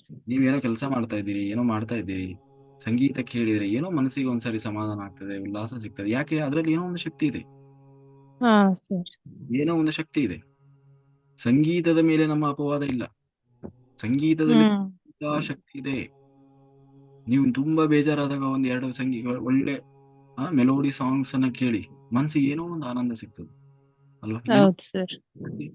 ಆ ಸಂಗೀತದಲ್ಲಿ ಏನೋ ಒಂದು ಶಕ್ತಿ ಇದೆ. ಆದರೆ ಯಾಕೆ ಸಂಗೀತವನ್ನು ಕೇಳಬಾರದು? ಸಂಗೀತವನ್ನ ಯಾಕೆ ಕೇಳಬಾರದು ಅಂದ್ರೆ, ಸಂಗೀತದಲ್ಲಿ ಇರೋದು ಸಮಸ್ಯೆ ಅಲ್ಲ. ಸಂಗೀತವನ್ನ ಕೇಳ್ತೀರಲ್ವಾ ಧ್ಯಾನದ ಹೆಸರಿನಲ್ಲಿ, ಅದರಲ್ಲಿ ಇರೋದು ಸಮಸ್ಯೆ. ಯಾಕೆ? ಮನಸ್ಸು ಕೆಲಸ ಮಾಡ್ತಾ ಇದೆ. ಮನಸ್ಸು ಕೆಲಸ ಹೌದು ಸರ್. ಮನಸ್ಸು ಕೆಲಸ ಮಾಡಬಾರದು. ಇಲ್ಲಿ ಸಮಸ್ಯೆ ಆಗಿದ್ದು ಸಂಗೀತದಲ್ಲ, ಮನಸ್ಸಿನದ್ದು. ಹಾ ಸರ್. ಕರೆಕ್ಟಾ? ಹಾ ಸಂಗೀತದಲ್ಲಿ ಇದೇ ಇದೆ. ಆದ್ರೆ ಧ್ಯಾನ ಮಾಡಬೇಕಾದದ್ದು ಮನಸ್ಸಿಗೆ ಕೆಲಸ ಕೊಡಬಾರದು. ಮನಸ್ಸಿಗೆ ಕೆಲಸ ಕೊಡಬಾರದು, ಅದೇ ಧ್ಯಾನ. ಮನಸ್ಸಿಗೆ ಕೆಲಸ ಕೊಟ್ರೆ ಏನ್ ಮಾಡ್ತದೆ? ಅದು ಕರ್ಮ ಮಾಡ್ತಾನೆ ಇರ್ತದೆ. ಯಾವುದು ಮನಸ್ಸು ಕರ್ಮ ಮಾಡ್ತಾನೆ ಇದೆ? ದೇಹ ಮಾತ್ರ ಕರ್ಮ ಮಾಡ್ತಾ ಇಲ್ಲ, ಆದ್ರೆ ಮನಸ್ಸು ಕರ್ಮ ಮಾಡ್ತಾನೆ ಇದೆ. ಅದು ಸುಮ್ಮನೆ ಹೌದು. ದೇಹ ಮಾತ್ರ ಸುಮ್ಮನೆ ಕೂತಿದೆ, ಆದ್ರೆ ಮನಸ್ಸು ಸುಮ್ಮನೆ ಕೂತಿಲ್ಲ. ಏನ್ ಮಾಡ್ತಾ ಇದೆ? ಸಂಗೀತವನ್ನ ಆಲೈಸ್ತಾ ಇದೆ, ಹ್ಮ್. ಕರ್ಮದಲ್ಲಿ ನಿರತರಾಗಿದೆ. ಇಲ್ಲ, ಗೈಡ್ ಮಾಡ್ತಾ ಇದ್ದಾರೆ, ಆ ಗೈಡನ್ನ ಆಲೈಸ್ತಾ ಇದೆ,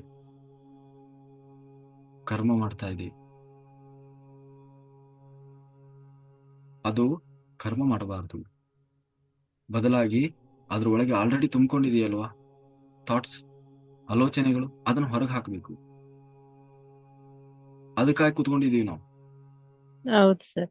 ಇಷ್ಟೊಂದು ಕ್ಲಿಯರ್ ಆಗಿ ಯಾರು ಹೇಳಲ್ಲ ಸರ್. ಎಲ್ಲರೂ ಧ್ಯಾನಕ್ಕೆ ಬನ್ನಿ, ಮ್ಯೂಸಿಕ್ ಮೆಡಿಟೇಷನ್ ಮಾಡಿ, ಅದೇ ಇದೇ ಹೇಳ್ತಾರೆ, ಶ್ವಾಸದ ಮೇಲೆ ಗಮನ ಅಂತಾರೆ. ಆದ್ರೆ ಶ್ವಾಸದ ಮೇಲೆ ನೀವ್ ಶ್ವಾಸದ ಹೇಳಿದಂಗೆ ಮೇಲೆ ಗಮನ ಗಮನ. ಕೊಡ್ಬೇಕು. ಹೇಳೋದು ಶ್ವಾಸದ ಮೇಲೆ ಗಮನ, ಮಾಡೋದು ಹಾ. ಸಂಗೀತದ ಮೇಲೆ ಗಮನ, ಗೈಡೆಡ್ ಮೇಲೆ ಗಮನ. ಹೌದು ಸರ್. ಹ್ಮ್.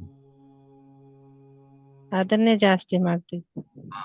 ಹಾಗಾಗಿ ಸಮಸ್ಯೆ ಇರೋದು ಸಂಗೀತದಲ್ಲಲ್ಲ, ಮನಸ್ಸಿನಲ್ಲಿ. Okay madam. Okay sir. Thank you sir.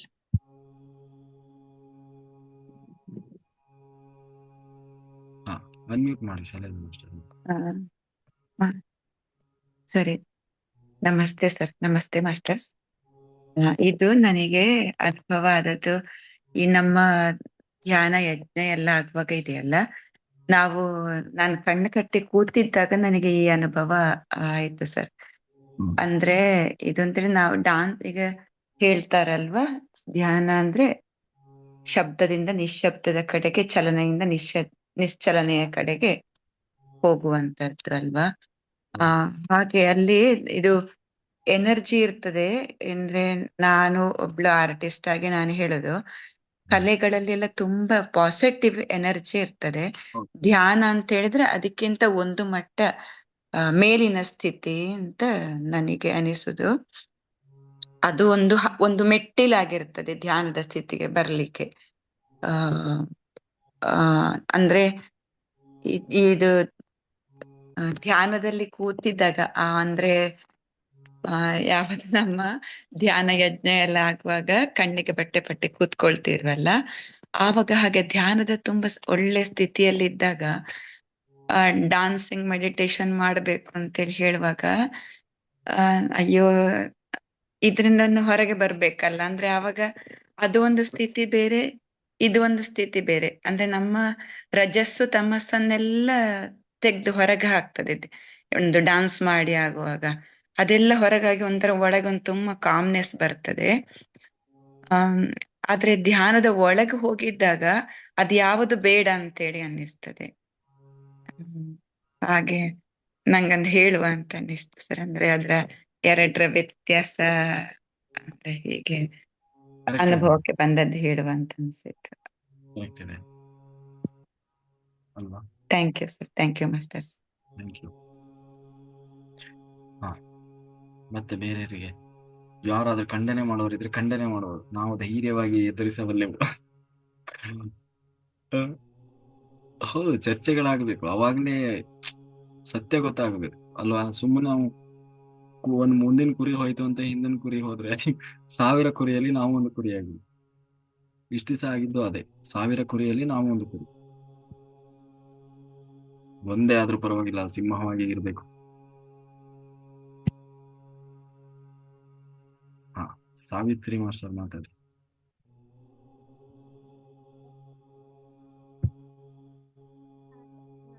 Unmute ಆಗಿದೆ, ಮಾತಾಡಿ ಮೇಡಮ್.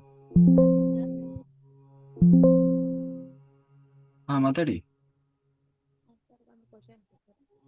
ನಿಮ್ ವಾಯ್ಸ್ ಬಹಳ ಸ್ಲೋ ಕೇಳ್ತಾ ಇದೆ. ಹತ್ರ ಹಿಂಗೆ ಬಾಯಿ ಹತ್ರ, ಅದು ಕರೆಕ್ಟ್ ಇದೆ. ಫೋನಿಂಗ್ ಮೈಕ್ ಇದೆಯಲ್ವಾ, ಅದನ್ನ ಹತ್ರ ಇಟ್ಕೊಳ್ಳಿ. ಕೇಳಿಸ್ತಾ ಇದೆ ಸರ್? ಹಲೋ, ಮಾತಾಡಿ ಕಂಟಿನ್ಯೂ. ಹಾ ಸರ್, ಈಗ ನಾವ್ ಎಗ್ ಬಿಟ್ಟಿರ್ತೀವಲ್ರಿ ಸರ್, ಇದು ಧ್ಯಾನಕ್ ಬಂದ್ಮೇಲೆ ಎಗ್ ಅದೆಲ್ಲ ತಿನ್ನೋದು ಬಿಟ್ಟಿರ್ತೀವ್ರಿ ಸರ್. ಆ ಮನೆಯವ್ರು ತಿಂತಿರ್ತಾರಲ್ಲ, ಅದು ಪಾತ್ರೆ ನಾವು ಬಳಸಬಹುದಾ ಸರ್? ಏನ್ ಅದ್ರೊಳಗೇನೋ ಎಲ್ಲ ಒಂದು ಎಮೋಷನಲ್ ಇದು ಅವೆಲ್ಲ ಹೌದು ಇರ್ತಾವ ಸರ್?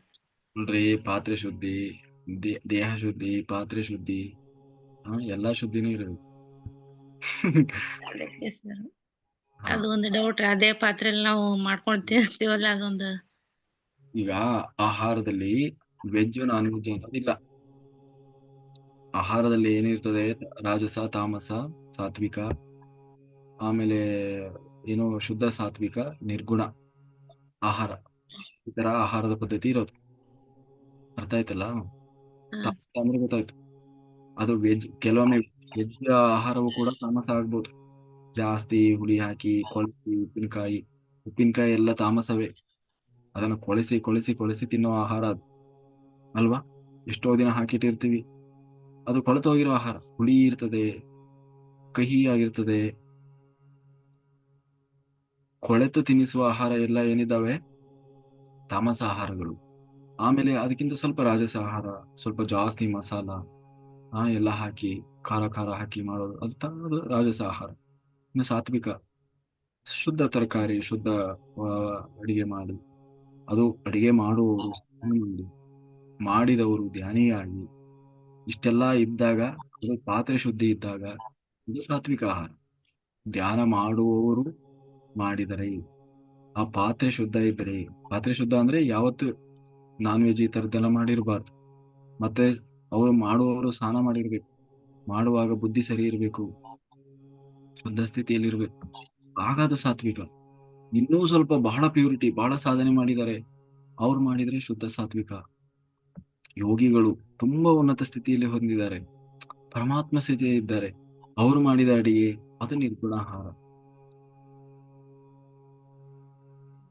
ಅದೇ ಒಂದು ಡೌಟ್ ಇತ್ತು ಸರ್.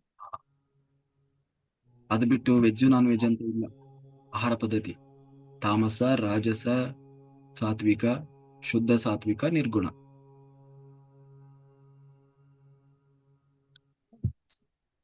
ಕರೆಕ್ಟಾ ಮೇಡಮ್? ಓಕೆ ಸರ್, ಅರ್ಥ ಆಯ್ತು ಸರ್. Very good. ನೀವು ಕೊಳತೋಗಿರೋ ಅರ್ಧ ಹಣ್ಣು ಕಟ್ ಮಾಡಿ ತಿಂದ್ರಿ ಅಂದ್ರೆ ಅದು ತಾಮಸ ಆಹಾರ. ಅರ್ಧ ಹಣ್ಣು ಕೊಳತೋಗಿದೆ, ಈ ಸುಮ್ಮನೆ ಬಿಸಾಕ್ಬೇಕಲ್ವಾ ಅಂತ ನೀವು ಕಟ್ ಮಾಡಿ ಅರ್ಧ ಹಾಕಿದ್ರಿ ಅಂದ್ರೆ ಅದು ತಾಮಸ ಆಹಾರ ಆಗ್ತದೆ. ಅದು ಸಾತ್ವಿಕ ಆಹಾರ ಅಲ್ಲ. ಹಣ್ಣು ಆಗಿದ್ದರೂ ಸಹ ಅದು ತಾಮಸ ಆಹಾರ. ಉಳಿದಿದೆ ದೋಸೆ ಬಿಟ್ಟು ಇವತ್ತು ಫ್ರಿಜ್ ಅಲ್ಲಿ ಇಟ್ರಿ, ನಾಳೆ ಬೆಳಿಗ್ಗೆ ದೋಸೆ ಮಾಡಿ ತಿಂದ್ರಿ, ಅದು ತಾಮಸ ಆಹಾರ. ಉಳಿದಿದೆ ರೈಸು, ಸುಮ್ಮನೆ ಹಾಳು ಮಾಡ್ಬೇಕಲ್ವಾ, ಫ್ರಿಜ್ ಅಲ್ಲಿ ಇಟ್ರಿ, ನಾಳೆ ತಿಂದ್ರಿ, ಅದು ತಾಮಸ ಆಹಾರ.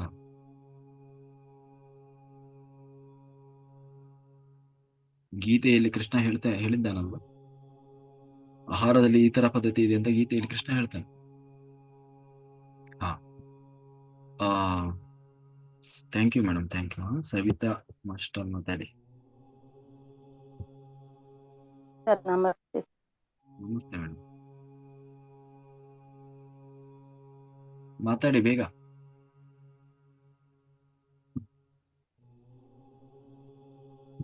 ಹಾ, ಜಿಯೋ ಮೋಟೋ ಜಿ ಹೆಸರು ಹಾಕೋಬೇಕಪ್ಪ ನೀವು.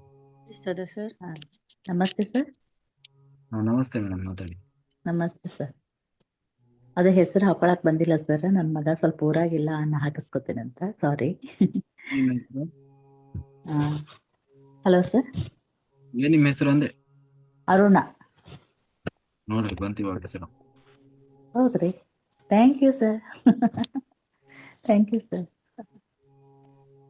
ಆಮೇಲೆ ಈಗ ಗೈಡೆಡ್ ಮೆಡಿಟೇಷನ್, ಆಮೇಲೆ ಮ್ಯೂಸಿಕ್ ಮೆಡಿಟೇಷನ್ ಬ್ಯಾಡ್ ಅಂತಿರಲ್ರಿ ಸರ್, ಹಾಗೆ ಕೂತ್ರ ಆಲೋಚನೆ ಬರ್ತಾವ, ಅದೆಷ್ಟು ಆಲೋಚನೆ ಬರ್ತಾವ ಅಷ್ಟು ಒಳ್ಳೇದಾ?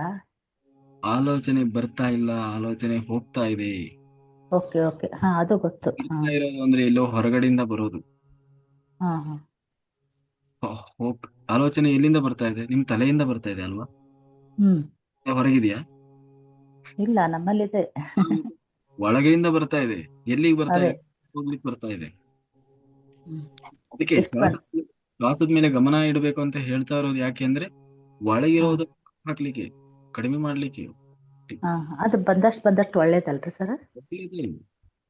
ಅದು ಬರ್ತಾ ಇದೆ ಅಂತಂದ್ರೆ ನೀವು ಖುಷಿ ಪಡ್ಬೇಕು. ಓ ಹೋಗ್ತಾ ಇದೆ, ಇಲ್ಲ ಹೋಗ್ತಾ ಇದೆ, ಬರ್ತಾ ಇದೆ ಅನ್ಬಾರ್ದು, ಅಲ್ಲೇ ಎಡವಟ್ ಆಗೋದು. ಹೋಗ್ತಾ ಇದೆ, ಓಕೆ ಓಕೆ ಓಕೆ ಓಕೆ. ಹೋಗ್ತಾ ಇದೆ. ಆಮೇಲೆ ಅವ್ ಮ್ಯೂಸಿಕ್ ಇಲ್ಲ ಅಂತಂದ್ರೆ ಬಾಳೊತ್ತನ ಕೂಡ್ಲಿಕ್ಕೆ ಆಗೋದಿಲ್ಲ. ಮ್ಯೂಸಿಕ್ ಇತ್ತಂದ್ರೆ ಆರಾಮ್ 1-2 ತಾಸು ಕೂಡ್ಬೋದು. ಅದಕ್ಕೆ ಹಾಗೇನೆ ಏನ್ ಡಿಫ್ರೆನ್ಸ್, ಏನ್ ಮಾಡ್ಬೇಕಂತ? ಕೂರೋದನ್ನ ಅಭ್ಯಾಸ ಮಾಡಿದ್ರೆ ಅಭ್ಯಾಸ ಹ್ಮ್ ಮಾಡ್ಬೇಕು. ಅದು ಹ್ಮ್ ಯಾಕೆ ಅದು ಅಂತಂದ್ರೆ ಸಂಗೀತಕ್ಕೆ ಅದು ಅದು ಏನಂತೀವಿ ಅಟ್ಯಾಚ್ ಆಗಿದೆ ಅದು. ಅಂದ್ರೆ ಹ್ಮ್ ಏನಂತ ಹ್ಮ್ ಅದ್ರ ರೈಟ್. ಶ್ರದ್ಧೆ ಇದೆ ಅಥವಾ ಅದಕ್ಕೆ ಒಂದ್ ರೀತಿ ಏನಂತೀವಿ ಅದು ಅದು ಅದ್ರ ಅಭ್ಯಾಸ. ಹ್ಮ್ ಕೂರಕ್ಕಾಗಲ್ಲ ಅಂತೇಳಿ ಇನ್ನೇನೋ ಮಾಡೋದಲ್ಲ. ನೀವು ಕಡಿಮೆ ಹ್ಮ್ ಕೂತ್ರು ಪರವಾಗಿಲ್ಲ, ಏನ್ ಮಾಡ್ಬೇಕು ಅದನ್ನೇ ಮಾಡ್ಬೇಕು. Okay okay. ಕೂರಕ್ಕಾಗಲ್ಲ ಅನ್ನೋ ಕಾರಣಕ್ಕೆ ಇನ್ನೇನೋ ಮಾಡಿದ್ರೆ ಏನ್ ಪ್ರಯೋಜನ? ಕೂತೇನ್ ಪ್ರಯೋಜನ ಗಂಟೆಗಟ್ಲೆ? ಹ್ಮ್ ಅರ್ಧ ಗಂಟೆ ಕೂತ್ಕೊಳ್ಳಿ, ಆದ್ರೆ ಹ್ಮ್ ಉಸಿರಾಟದ ಮೇಲೆ ಗಮನ ಕೊಟ್ಟಿದ್ದೀರಿ. ಆದ್ರೆ ಹ್ಞೂ. ಪ್ರಯತ್ನ, ನಿಜವಾದ ಧ್ಯಾನದ ಪ್ರಯತ್ನ ಆಯ್ತು. ಅದೇ ಓಕೆ ಓಕೆ. ಹಾಕೊಂಡು 2 ತಾಸು ಕೂತಿದ್ದೀರಿ, ಆದ್ರೆ ಹ್ಮ್ ಏನ್ ಮಾಡ್ಬೇಕಿತ್ತು ಅದನ್ನ ಮಾಡ್ಲಿಲ್ಲ. ಕರ್ಮ ಹಾ ಮಾಡಿ ಸುಮ್ನೆ ಟೈಮ್ ಪಾಸ್ ಮಾಡಿಲ್ಲ. ಹಾ ಹಾ. ಯಾವ್ದು ಬೆಟರ್? ಸುಮ್ನೆ ಕುಡ್ದೆ ಬಿಟ್ಟು ಸ್ವಲ್ಪ ಟೈಮ್ ಕೂತ್ರು, ಸ್ವಲ್ಪ ಆರಾಮ್ ಕೂತ್ರು ಚಲೋ. ಅದ್ರ ಮೇಲೆ ಗಮನ ಕೊಡಿ. ಆ ಹ್ಮ್ ಸ್ವಲ್ಪ ಆಗಿದ್ರು ಕೂಡ ಅದು ಸಾರ್ಥಕವೇ. Hmm hmm okay sir, thank you sir. Thank ತುಂಬಾ ಯು. ಚೆನ್ನಾಗಿ ಬರ್ತಾ ಇದೆ ನಿಮ್ದು. ನಮ್ದು ಏನಿದೆ ಮೇಡಮ್, ಇಲ್ಲ, ಚೆನ್ನಾಗಿ ಬರ್ತಾ ಇದೆ, ಧೈರ್ಯ ಬರ್ತಾ ಇದೆ. ಎಲ್ಲ ಅದು ನಿಮ್ಮ ಸ್ವಲ್ಪ ನೈಟ್ ಮಾಡ್ತೇವಲ್ಲ, ಸ್ವಲ್ಪ ಗಾಬರಿ ಆದಂಗ ಆಗ್ತೈತಿ ಒಬ್ರೇ ಇರೋಣ. ಆಮೇಲೆ ಆಮೇಲೆ ನಿಮ್ದು ಸೌಂಡ್ ಮ್ಯೂಸಿಕ್ ಸ್ವಲ್ಪ ನಮಗ್ ಗಾಬರಿ ಅನಿಸ್ತದ ಸರ್. ಇನ್ ಮುಂದೆ ಅದೇ ಇಲ್ಲಲ್ಲ. ಹಾ. ಇನ್ ಮುಂದೆ ಎಲ್ಲ ಸುಮ್ನೆ ಕೂತ್ಕೊಂಡ್ ಬಿಡೋದು ಅಷ್ಟೇ. ಸುಮ್ನೆ ಕುತ್ಕೊಂಡ್ರೆ ಆರಾಮ್ ನಿದ್ದೆ ಮಾಡ್ಬಿಡ್ತೇವೆ ನಾವು. ಏನೋ ಒಂದ್ ಮಾಡಿ ಹೋಗ್ಲಿ ಒಟ್ನಲ್ಲಿ okay sir, thank you sir, thank you sir. Geeta master ಮಾತಾಡಿ. ಅನ್ಮ್ಯೂಟ್ ಮಾಡಿ. ನಮಸ್ತೆ ಸರ್. ನಮಸ್ತೆ ಸರ್. ನಮಸ್ತೆ ಮೇಡಮ್. ಏನಿಲ್ಲ ಸರ್, ಇವತ್ತ ಮಧ್ಯಾಹ್ನ ಸ್ವಲ್ಪ ಒಮ್ಮಲ್ಗೆ ಜ್ವರ ಬಾಳ್ ಬಂದು ಸರ್. ಒಟ್ಟ ಚಕ್ಕರ್ ಬರೋದು, ಆಮೇಲೆ ಪೂರ್ತಿ ಸುಸ್ತಾಗೋದು, ಮೈ ಎಲ್ಲ ಪೂರ್ತಿ ಬಿಸಿ ಆಗೋದು ಸರ್. ಆಮೇಲೆ ಸಾಯಂಕಾಲ ಏನ್ ಮಾಡಿದೆ ಸರ್, 1/2 ತಾಸ ಮೆಡಿಟೇಷನ್ ಕೂತ್ರ ಆಯ್ತತೆ. ಸಾಯಂಕಾಲ 5:30 ಮೆಡಿಟೇಷನ್ ಮಾಡಕ್ ಕೂತೆ ಸರ್ ನಾನು. ಕೂತ 6 ಗಂಟೆ ಆಯ್ತು ಸರ್. ಅವಾಗ ಮೈ ಮುಟ್ಕೊಂಡ್ ನೋಡ್ತೀನಿ ಸರ್, ಕಂಪ್ಲೀಟ್ ಪೂರ್ತಿ ತಣ್ಣಗಾಗಿತ್ರಿ ಬಾಡಿ. ಅದು ಜ್ವರ ಅಲ್ಲ, ಅದು ಎನರ್ಜಿ. ಮೈ ಎಲ್ಲ ಬಿಸಿ ಆಗಿರ್ತದಲ್ವಾ. Okay sir. ಹಾ ಜ್ವರ ಸರ್. ಧ್ಯಾನ ಮಾಡೋರಿಗೆ, ರಾತ್ರಿ ಗುಡಾಕೇಶ ಧ್ಯಾನ ಮಾಡೋರಿಗೆ ಜ್ವರ ಯಾವತ್ತೂ ಬರ್ಲಿಕ್ಕೆ ಸಾಧ್ಯ ಇಲ್ಲ. ಶೀತ ನೆಗಡಿ ಓಕೆ ಸರ್. ಸಾಧ್ಯ ಇಲ್ಲ. Okay sir. ದೇಹ ಬಿಸಿ ಆಗಿರ್ತದೆ, ಹಾ ಸರ್. ಅದು ಎನರ್ಜಿ ಜಾಸ್ತಿ, ಹೈ ಎನರ್ಜಿ ಆಗಿದೆ ಅಂತ ಅರ್ಥ. ಓ- ಅದಕ್ಕೆ ಏನ್ ಓಕೆ ಮಾಡಿ, ಸರ್. ಜಾಸ್ತಿ ನೀರ್ ಕುಡೀರಿ, ಜಾಸ್ತಿ ಜಾಸ್ತಿ ಜಾಸ್ತಿ ನೀರ್ ಕುಡೀರಿ. Okay sir. ಓಕೆ ಎನರ್ಜಿ ಅಂದ್ರೆ ಓಕೆ. ಏನು? ಶಕ್ತಿ. ಶಕ್ತಿ ಜಾಸ್ತಿ ಆದಾಗ ಒಳಗೆ ಬೆಂಕಿ. ನಮಗೂ ಆಗ್ತದೆ, ಹಾ ಇಲ್ಲಿ ಸರ್. ಬೆಂಕಿ ಇದೆಯಲ್ವಾ, ಬೆಂಕಿ ತರ ಕತ್ತುತ್ತಾ ಇರ್ತದೆ. ಜಾಸ್ತಿ ಜಾಸ್ತಿ ನೀರ್ ಕುಡಿಬೇಕು. ಹಾ ಮತ್ತ ಮೆಡಿಟೇಷನ್ ಮಾಡೋ ಸರ್, ಮತ್ ಬ್ಯಾಕ್ ಒಟ್ಟ ಕೂಡಕ್ ಆಗಲ್ಲ, ಅಷ್ಟು ಬಾಳ್ ಪೇನ್ ಬರ್ತಾ ಇರುತ್ತೆ ಸರ್. ಒಟ್ಟ ಅದು ಏನಂತ ಚಿತ್ತ ಇದಾಗ್ಬೇಕು, ನೀವು ಕಾಯಾನುಪಾಸನ. ಕೂಡಕ್ಕೂ ಆಗಲ್ಲ, ಒಮ್ಮೆ ಅಷ್ಟು ಪೇನ್ ಬರ್ತಿತ್ರಿ, ಆದ್ರೂ ನಾ ಮಲ್ಕೊಳಲ್ರಿ, ಹಂಗೆ ಕೂಡ್ತೀನಿ ಸರ್ ನಾನು. ಕಾಯಾನುಪಾಸನ ಆಗುವವರೆಗೂ ಹಾಗೆ ಅದು. Okay sir. Okay sir. Okay. ಅದು ಯಾಕೆ ಅಂತಂದ್ರೆ ಬೆನ್ನು ಹುರಿಯಲ್ಲೇ ಅದು ಕರ್ಮ, ಅದು ಸುಷುಮ್ನ ನಾಡಿ ಅದೆಲ್ಲ ಇರೋದು. ಕರ್ಮ ಅಲ್ಲಿ ಕೂತಿರ್ತವೆ. ಅದು ಹೀಲಿಂಗ್ ಹಾ ಆಗುವಾಗ ಸರ್. ಅನುಭವ ಆಗ್ತದೆ. Okay sir. ಕರ್ಮ ದಗ್ಧ ಆಗುವಾಗ ಅದರ ಅನುಭವ ಆಗ್ತದೆ. ಹಾ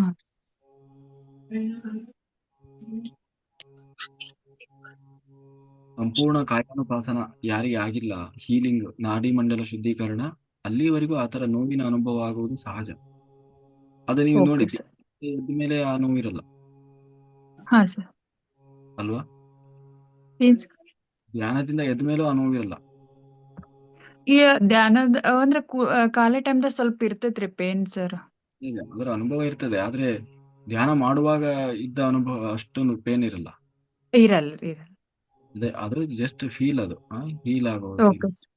ಹಾ ಸರ್. ಹರಿಪ್ರಿಯಾ ಮಾಸ್ಟರ್ ಮಾತಾಡಿ. ನಮಸ್ತೆ ಸರ್. ಇದು ಇದೆ ಅನಾಫಾನಸಲ್ ಧ್ಯಾನ ಅಂತ ಹೇಳಿದಾರಲ್ಲ ಸರ್, ಇದು ಬಾಡಿ ಸ್ಟ್ರೈಟ್ ಆಗೇ ಇರುತ್ತೆ ಸರ್, ಬಟ್ ಅದೇ ಅವೇರ್ನೆಸ್ ತಪ್ಪೋದ್ಮೇಲೆ ಬಾಡಿ ಸ್ಟ್ರೈಟ್ ಇರೋದಿಲ್ಲ ಸರ್. ಈಗ ಯಾರು ಹೇಳಿದ್ರು ಬಾಡಿ ಸ್ಟ್ರೈಟ್ ಮಾಡ್ಬೇಕಂತ? ಇಲ್ವಾ ಸರ್? ಹಾಗೇನಿಲ್ಲ. ಕಾನ್ಶಿಯಸ್ ಮೈಂಡ್ ಆಕ್ಟಿವ್ ಇರೋವರೆಗೂ ಬಾಡಿ ಎಲ್ಲರದ್ದು ಸ್ಟ್ರೈಟ್ ಇರ್ತದೆ. ಕಾನ್ಶಿಯಸ್ ಹಾ ಮೈಂಡ್ ಹೌದು. ಯಾವಾಗ ಮ್ಯೂಟ್ ಆಯ್ತು ಎಲ್ಲರದ್ದು ಬಾಡಿ ಬೆಂಡ್ ಆಗೇ ಆಗ್ತದೆ, ಆಗ್ಲೇಬೇಕು. ಅದೇ ಸಮಸ್ಯೆ ಇಲ್ಲ. ಎಷ್ಟೋ ಓಕೆ ಸರ್. ಅವೇರ್ನೆಸ್ ಅಲ್ಲಿ ಇದ್ದಾಗ್ಲೂ ಕೂಡ ಹಿಂಗೆ ಹೆಂಗ ಕುತ್ಕೋಬೇಡಿ ಅಷ್ಟೇ. ಅವೇರ್ನೆಸ್ ಇರುವಾಗ ಚೆನ್ನಾಗಿ ಕುತ್ಕೋಬೇಕು, ಸ್ವಲ್ಪ ಸ್ಟ್ರೈಟ್ ಆಗಿ ಹೀಗೆ. ಹಾ ಅವೇರ್ನೆಸ್ ಇಲ್ಲ ಅಂದ್ರೆ ಏನ್ ಮಾಡಂಗಿಲ್ಲ, ಚೆಂಡ್ ಹಿಂಗ್ ಹೋಗ್ತದೆ. ಚೆಂಡ್ ಹೋಗ್ಬೇಕು. ಚೆಂಡ್ ಯಾಕೆ ಹೋಗ್ತದೆ ಅಂದ್ರೆ ಕುತ್ತಿಗೆಯಲ್ಲಿ ನರ ಇಲ್ಲ.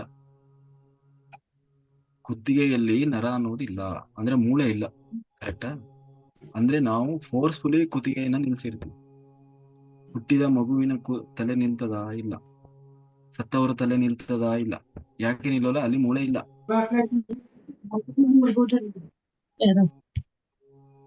ಆದ್ರೆ ನಮ್ಮ ತಲೆ ನಿಲ್ತಾ ಇದೆ. ಯಾಕೆ ನಿಲ್ತಾ ಇದೆ? ನಾವು ಫೋರ್ಸ್ಫುಲಿ ಅಂದ್ರೆ ಎನರ್ಜಿಯಿಂದ ನಾವು ನಿಲ್ಲಿಸ್ತಾ ಇದೀವಿ ಅದನ್ನ. ಅಂದ್ರೆ ನಮ್ಮ ಓಕೆ ಸರ್. ಒಂದು ಅದನ್ನ ಬ್ಯಾಲೆನ್ಸ್ ಮಾಡಿ ಕುತ್ತಿಗೆಯನ್ನ ನಿಲ್ಸಿದೆ. ಅದಕ್ಕಾಗಿ ನಮ್ಮ ಕುತ್ತಿಗೆ ಚೆನ್ನಾಗಿ ಆಡ್ತಾ ಇದೆ. ಯಾವಾಗ ಇಲ್ಲಿ ನಮ್ಮ ಎನರ್ಜಿ ಅಂದ್ರೆ ಫೋರ್ಸ್ಫುಲಿ ನಾವು ನಿಲ್ಸಿದೀವಿ. ಯಾಕೆಂದ್ರೆ ನಮ್ಮ ಕಾನ್ಶಿಯಸ್ ಮೈಂಡ್ ಆಕ್ಟಿವ್ ಇದೆ. ನಮ್ಮ ಕಾನ್ಶಿಯಸ್ ಮೈಂಡ್ ಯಾವಾಗ ಸುಪ್ತ ಸ್ಥಿತಿ ಹೋಗ್ತದೆ ಆವಾಗ ಇಲ್ಲಿ ಹಾಕಿರೋ ಫೋರ್ಸ್ ಅನ್ನು ಕೂಡ ನಾವು ರಿಲೀಸ್ ಮಾಡ್ತೀವಿ. ಆವಾಗ ಸಹಜವಾಗಿ ಅದು ಹೇಗೆ ಆಗ್ತದೆ, ಯಾಕೆಂದ್ರೆ ಅದಕ್ಕೆ ನರ ಇಲ್ಲ, ಮೂಳೆ ಇಲ್ಲ ಅಲ್ವಾ? Okay sir. ಅದರ ಅರ್ಥ ಅವರು ಮೈಂಡ್ ಅಂದ್ರೆ ಕಾನ್ಶಿಯಸ್ ಮೈಂಡ್ ಅನ್ನ ದಾಟಿ ಸಬ್ ಕಾನ್ಶಿಯಸ್ ಮೈಂಡ್ ಲೆವೆಲ್ ಅಲ್ಲಿ ಇದ್ದಾರೆ ಅಂತ ಅರ್ಥ. Subconscious mind, subconscious mind ಆ ಸ್ಥಿತಿಯಲ್ಲಿ ಹೋಗಿದ್ದಾರೆ ಅವರು ಅಂತ. Okay sir. ಅಂಡ್ ಇನ್ನೊಂದು ಸರ್, ಮೊನ್ನೆ ಮ್ಯೂಸಿಕ್ ಫೆಸ್ಟ್ ನಡಿಬೇಕಾದ್ರೆ ಕಿಂಗ್ಸ್ ಚೇಂಬರ್ ನೈಟ್ ಪೂರ್ತಿ ಕಿಂಗ್ಸ್ ಚೇಂಬರ್ ಅಲ್ಲೇ ಇದ್ದೆ. ಕಿಂಗ್ಸ್ ಚೇಂಬರ್ ಅಲ್ಲಿ ನೈಟ್ ಇದ್ಬೇಕಾದ್ರೆ ಫುಲ್ ತುಂಬಾ ದಾಹ ಆಗ್ತಾ ಇದೆ. ಅಷ್ಟು ಯಾವತ್ತೂ ನನಗೆ ಆತರ ಅನ್ಸಿಲ್ಲ ಸರ್, ಅಷ್ಟು ಫೀಲ್ ಆಗಿಲ್ಲ.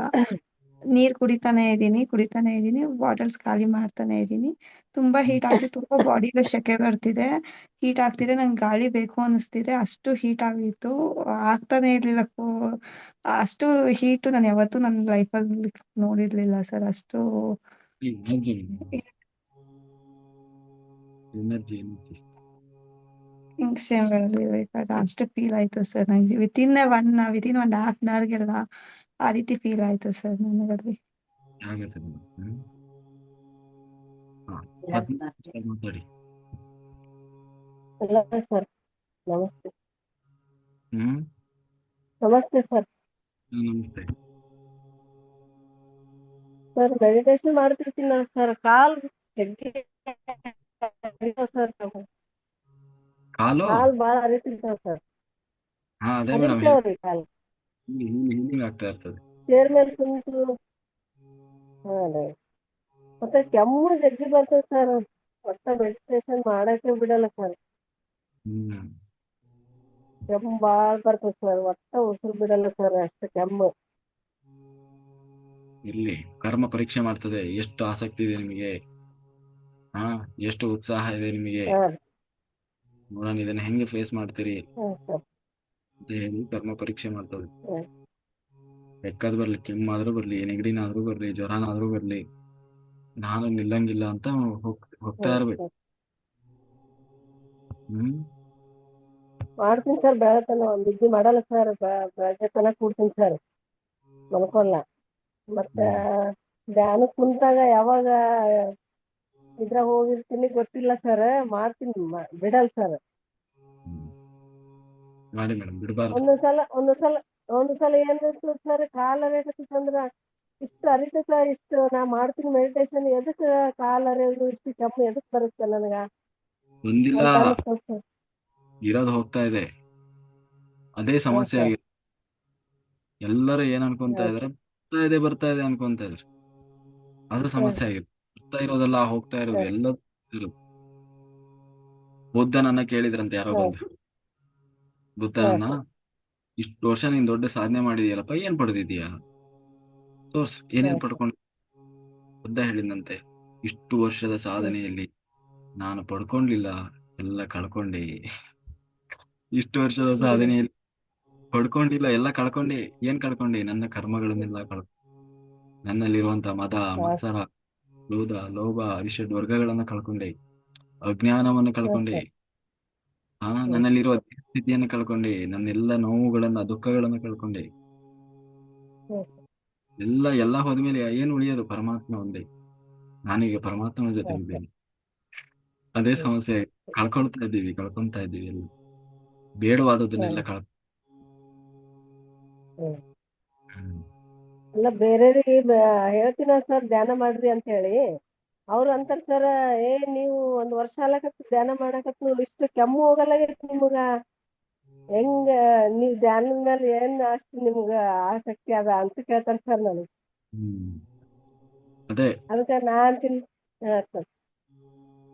ಅದೇ ಸಮಸ್ಯೆ ಆಗಿದ್ದು ಇಷ್ಟು ದಿವಸ. ತಪ್ಪು ಮಾರ್ಗದಲ್ಲಿ, ಹಾ ಅಸತ್ಯ ಮಾರ್ಗದಲ್ಲಿ ಇದ್ದೀವಿ ಅಲ್ವಾ, ಹಂಗಾಗಿ ಅದೆಲ್ಲ ಆಗಿದೆ. ಇನ್ ಮುಂದೆ ಹಂಗಾಗಲ್ಲ. ಹಾ ಸರ್. ನಮ್ಮ ಮನ್ಯಾಗ ಹಂಗೆ ಅಂತ ಸರ್. ಅಂದಿನಲ್ ಸರ್, ನಮ್ಮ ಮನೇಲಿ ಸ್ವಲ್ಪ ಹಿಂಗ ಆರಾಮಿಲ್ಲ, ಕೈ ನೋವು ಹಿಂಗ ಇದು ಆಗಿತ್ತು ಅಂದಿನಲ್ಲ ಸರ್. ಹ್ಮ್. ಅವರು ಅಂತಾರ ಸರ್, ನೀ ಧ್ಯಾನ ಮಾಡ್ರಿ, ಧ್ಯಾನದಿಂದ ಹೋಗುತ್ತಾ ಸರ್. ಜಗ್ಗಿ ಹೇಳ್ತಾರ, ನಮ್ ಕರ್ಮ ಎಲ್ಲ ಕಳ್ಕೊಬೇಕು, ನಿಮ್ ಮಾಡಿನ ಕರ್ಮ ಐತಿ, ಅದಕ್ಕ ಆ ನೋವು ಬಂದೈತಿ, ಮಾಡ್ರಿ ಧ್ಯಾನ ಮಾಡ್ರಿ ಆ ಸರ್. ಹೋಗ್ತದೆ, ಧ್ಯಾನ ಮಾಡ್ರಿ ಹೋಗ್ತದೆ ಅಂತ ಹೇಳಿದ್ದಾರೆ. ಆದ್ರೆ ನಾವು ಇಷ್ಟು ದಿವಸ ಧ್ಯಾನನೇ ಮಾಡಿಲ್ಲಲ್ಲ, ಇನ್ನೇನೋ ಮಾಡಿದೀವಿ. ಅದಕ್ಕೆ ಹೋಗ್ತಾ ಇಲ್ಲ. ಅದಕ್ಕೆ ಯಾರ್ದು ಸಮಸ್ಯೆ ಹೌದ್ ಇಲ್ಲ. ಹೌದ್ ಸರ್. ಆ ಸತ್ಯ ಇವಾಗ ತಿಳಿದಿದ್ರಿಂದಲೇ ಅದನ್ನ ಹೇಳ್ತಾ ಇರೋದು. ಈಗ ನಾವು ಇಷ್ಟು ದಿವಸ ಮಾಡಿದ್ದು ಸರ್. ಸರ್. ಗುರೂಜಿ ಅವ್ರು ಏನ್ ಹೇಳಿದ್ದಾರೆ? ಧ್ಯಾನ ಮಾಡಿ. ಆದ್ರೆ ನಾವು ಇಷ್ಟು ದಿವಸ ಧ್ಯಾನ ಮಾಡ್ಲಿಲ್ಲ. ಹಾ ಧ್ಯಾನ ಸರ್. ಹೆಸರಲ್ಲಿ ಮಾಡ್ತಾ ಇದ್ವಿ. ಹ್ಮ್. ಆದ್ರೆ ಇನ್ ಮುಂದೆ ಅದೇ ಸರ್, ಅದೇ ನಮ್ಮ ಮನೆ ಸಲ. ಹಾ ಸರ್. ಧ್ಯಾನವನ್ನೇ ಮಾಡೋದು. ಹಾಗಿದ್ದಾಗ ಹಾ ಖಂಡಿತ ಬದಲಾವಣೆ ಬಂದೇ ಬರ್ತದೆ ಎಲ್ಲರಿಗೂ. ಅದಕ್ಕೆ ನಾವು ಅದನ್ನೇ ಹೇಳಿದ್ವಿ. ಹಾ ನಾವೇನು ಆಗಕ್ಕೆ ಪ್ರಯತ್ನ ಮಾಡ್ಬೇಕು? ಫಸ್ಟ್ ನರ ಆಗಿದ್ದೀವಿ, ನಾರಾಯಣ ಆಗ್ಲಿಕ್ಕೆ ಟ್ರೈ ಮಾಡ್ಬೇಕು. ನರನಾಗಿದ್ದೀವಿ, ಹಾ ನಾರಾಯಣ ಹೌದ್ ಸರ್. ಮುಗೀತು. ಎಲ್ಲ ಏನು ಇರಲ್ಲ ಅಲ್ಲಿ. ಹಾ ಸರ್. ಅದೇ ಹೇಳ್ತೀನಿ ಸರ್, ನಾನು ಮಾಡ್ತೀನಿ, ನೀವು ಮಾಡ್ರಿ. ಅದರಿಂದ ಬಹಳಷ್ಟು ಸರ್ ಹೇಳ್ತಾರ, ಎಲ್ಲ ನೀವು ಕರ್ಮ ಕಳ್ಕೊಂಡ್ರೆ ನೀವು ನೋವೆಲ್ಲ ಕಳ್ಕೊಂತೀರಿ, ಯಾವ್ದೋ ಒಂದು ಚರ್ಮದಾಗ ಒಂದು ಇದರಿಂದ ಅದು ನೋವು ನಿಮಗ್ ಬಂದಿರುತ್ತ ಅಂತ ಹೇಳ್ತೀನಿ ಸರ್ ಅವ್ರಿಗೆ. ಅವರು ಸ್ವಲ್ಪ ಮಾಡ್ತಾರ ಸರ್ ಧ್ಯಾನ, ಇಲ್ಲ ಅನ್ನಂಗಿಲ್ಲ. ಆದ್ರ ಸ್ವಲ್ಪ ಇದು ಮಾಡ್ತಾರ ಸರ್. ಕೂಡಂತ ನಾ ಅಂತೀನ್ರಿ, ತಮ್ಗೆ ಎಷ್ಟು ಕೂಡ್ಬೇಕಾರತ್ತ ಅಷ್ಟೇ ಕೂಡ್ತಾರ ಸರ್. ನಡೀತಲ್ಲ ಸರ್, ಮಾಡಿದ ಅಷ್ಟಾದ್ರೂ ಮಾಡ್ಬೋದಲ್ಲ ಸರ್. ಬಹಳ ಹೊಟ್ಟೆ ಹಸ್ತಿರ್ತದೆ. ನೀವು ಒಂದ್ ಹೊತ್ತು ಊಟ ಮಾಡಿ ಸಾಕಲ್ಲ ಅಂದ್ರೆ ಹಾ ತುಂಬುವವರೆಗೂ ಊಟ ಮಾಡ್ಬೇಕು. ಅವಾಗ ತೃಪ್ತಿ ಹಾ ಆಗ್ತದೆ. ಕಷ್ಟ ಹಾ ಬಹಳ ಸರ್. ಇದೆ. ಕಷ್ಟ ಕರಗ್ತಾ ಇಲ್ವಾ? ನಿಮ್ಮ ಧ್ಯಾನ ಸಾಕಾಗ್ತಾ ಇಲ್ಲ ಅಂತ ಅರ್ಥ. ಧ್ಯಾನದಲ್ಲಿರೋದಲ್ಲ ಸಮಸ್ಯೆ, ಮಾಡೋರಲ್ಲಿ ಸಮಸ್ಯೆ ಇದೆ. ಇನ್ನೂ ಮಾಡ್ಬೇಕು, ಇನ್ನೂ ಮಾಡ್ಬೇಕು, ಇನ್ನೂ ಮಾಡ್ಬೇಕು ಅಂತ ಅರ್ಥ. ನಿಮ್ದು ಹೌದ್ ಕರ್ಮ ಸರ್.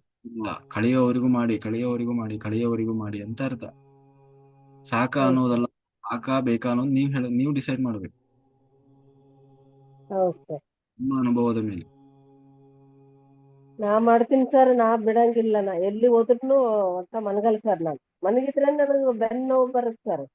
ಹೇಗೆ ಮಾಡಿ. ಧ್ಯಾನ ಮಾಡಿದ್ರೆ ನನಗೆ ಸಮಾಧಾನ ರೀ. ಧ್ಯಾನ ಯಾವಾಗ ಸರ್ ಕ್ಲಾಸ್ ಯಾವಾಗ ಚಾಲು ಆಗುತ್ತಾ, ಯಾವಾಗ ಹೇಳ್ತಾರ ಅಂತ ಕಾಯ್ತಿರ್ತೀನಿ ಸರ್ ನಾನು. ಹಾ sir. Thank you sir. Thank you sir. ನಮಸ್ಕಾರ ಸರ್. ನಮಸ್ತೆ ಮಾತಾಡಿ. ಏನಿಲ್ಲ ಸರ್, ನೀವು ಹೇಳ್ತಾ ಇದ್ರದ್ದು ಇಷ್ಟು ದಿನ ಧ್ಯಾನನೇ ಮಾಡಿಲ್ಲ ಅಂತ. ಅರೆ ಬರೇ ಚೂರು ಪಾರ್ ಧ್ಯಾನ ಮಾಡಿನೇ ಇಷ್ಟು ಆ, ಧ್ಯಾನ ಮಾಡಿದ್ರೆ ಏನಾಗ್ಬೇಕು? ಗಳಿಸಿದ್ವಿ ಅನ್ಸುತ್ತೆ. ಇನ್ನು ನಿಜವಾದ ಧ್ಯಾನ ಮಾಡಿ ಇನ್ನೇನೇನು ಗಳಿಸ್ತೀವಿ ಅಂತ ಅನಿಸ್ತಾ ಇದೆ ಸರ್. ಕರೆಕ್ಟ್. ಇದು ಬೇಕಾಗಿರೋದು ಅಲ್ವಾ? ಅದಕ್ಕೆ ಆ ಧೈರ್ಯದ ಮೇಲೆ ನಾನು ಎಲ್ಲರಿಗೂ ಹೇಳ್ತಾ ಇರೋದು. ಕರೆಕ್ಟ್ 48 ದಿವಸ ಮೆಂಡಲ ಮಾಡಿ ನೋಡಿ ಆಮೇಲೆ ಪರಿವರ್ತನೆ ಹೆಂಗಿರ್ತದೆ ನೋಡಿ. ಎಲ್ಲರೂ ಮಂಡಲ ಶುರುವಾಗೋದಕ್ಕಿಂತ ಮುಂಚೆ ನಾವು ನರರಾಗಿದ್ದೀವಿ. 48 ದಿವಸ ಮುಗಿಯೋದ್ರೊಳಗೆ ಎಲ್ಲರೂ ನಾರಾಯಣ ಆಗಿರ್ಬೇಕು. ನಂಗೆ ನಿಜವಾಗ್ಲೂ ಕುತೂಹಲ ಅನಿಸ್ತಾ ಇದೆ ಸರ್. ಇಷ್ಟ ದಿನ ಅಂತಕ್ಕೆ ಏನು ಅಂದ್ರೆ ಅಂದ್ರೆ ಏನೋ ಸಿಕ್ಕಿದೆ ಅಂತ ಫೀಲ್ ಆಗ್ತಾ ಇದೆ. ಇನ್ನ ನೀವ್ ಹೇಳೋದ್ ನೋಡಿ ಎಷ್ಟು ಅಂದ್ರೆ 48 ದಿನ ಆದ್ಮೇಲೆ ಇನ್ನೇನಾಗ್ಬೋದು ನಾವು ಅಂತ ಖಂಡಿತ ಅಂತಾನೆ ಕಾದ್ ನೋಡ್ಬೇಕು ಅನಿಸ್ತಾ ಇದೆ. ನಾರಾಯಣ ಪ್ರತಿಯೊಬ್ಬರಲ್ಲೂ ಲಕ್ಷ್ಮೀ ತಾಂಡವ ಆಡ್ತಾ ಇರ್ತಾಳೆ. ಲಕ್ಷ್ಮೀ ತಾಂಡವ ಆಡ್ತಾ ಇರ್ತಾಳೆ ನೋಡಿ. ಇವಾಗ ನಾವು 1008 ಅಡಿ ಪಿರಮಿಡ್ ಕಟ್ಟಬೇಕು ಅಂತ ಕನ್ಸ್ಟ್ರಕ್ಷನ್ ಹೇಳಿದ್ವಲ್ವಾ. ಅದಕ್ಕೆ ಒಬ್ರು ಭೂಮಿಯನ್ನು ಕೊಡ್ಲಿಕ್ಕೆ ತಯಾರಾಗಿದ್ದಾರೆ. ಅದಕ್ಕೆ ಎಷ್ಟು ಬೇಕೋ ಭೂಮಿ ಅಷ್ಟನ್ನು, ಎಷ್ಟು ಭೂಮಿ ಬೇಕೋ ಅದಕ್ಕೆ ನಿಮ್ಗೆ ಅಷ್ಟು ಭೂಮಿ ನಾವು ಕೊಡ್ತೀವಿ, ಬಂದು ಶುರು ಮಾಡಿ ಅಂತ. ಆಲ್ರೆಡಿ ಇವಾಗ 4-5 ಜನ ಹೇಳಿದ್ದಾರೆ 1 ಲಕ್ಷ ಕೊಡ್ತೀವಿ ನಾವು ಅಂತ. ಅವ್ರು ಕೊಟ್ಟಿಲ್ಲ, ಆದ್ರೆ ಅವ್ರು ಸಂಕಲ್ಪ ಮಾಡಿದ್ರು ನಾವು ಕೊಡ್ತೀವಿ ಅಂತ. ಅರ್ಥ ಆಯ್ತಲ್ಲ. ನಾವು ಮಾಡ್ಬೇಕಾದದು ಲಕ್ಷ್ಮಿ ಹಿಂದೆ ಓಡಬೇಕಾಗಿಲ್ಲ, ಕರ್ಮದ ಹಿಂದೆ ಓಡಬೇಕಾಗಿಲ್ಲ, ಮತ್ತೆ ಯಾವ್ದ ಹಿಂದೆ ಓಡಬೇಕು? ಶ್ವಾಸದ ಹಿಂದೆ. ಶ್ವಾಸದ ನರನಿಂದ ನಾರಾಯಣನಾಗ್ಲಿಕ್ಕಾಗಿ ಶ್ವಾಸವನ್ನ ಗಮನಿಸ್ಬೇಕು. ನಾರಾಯಣ ಆದ್ರೆ ಎಲ್ಲ ಬರ್ತದೆ.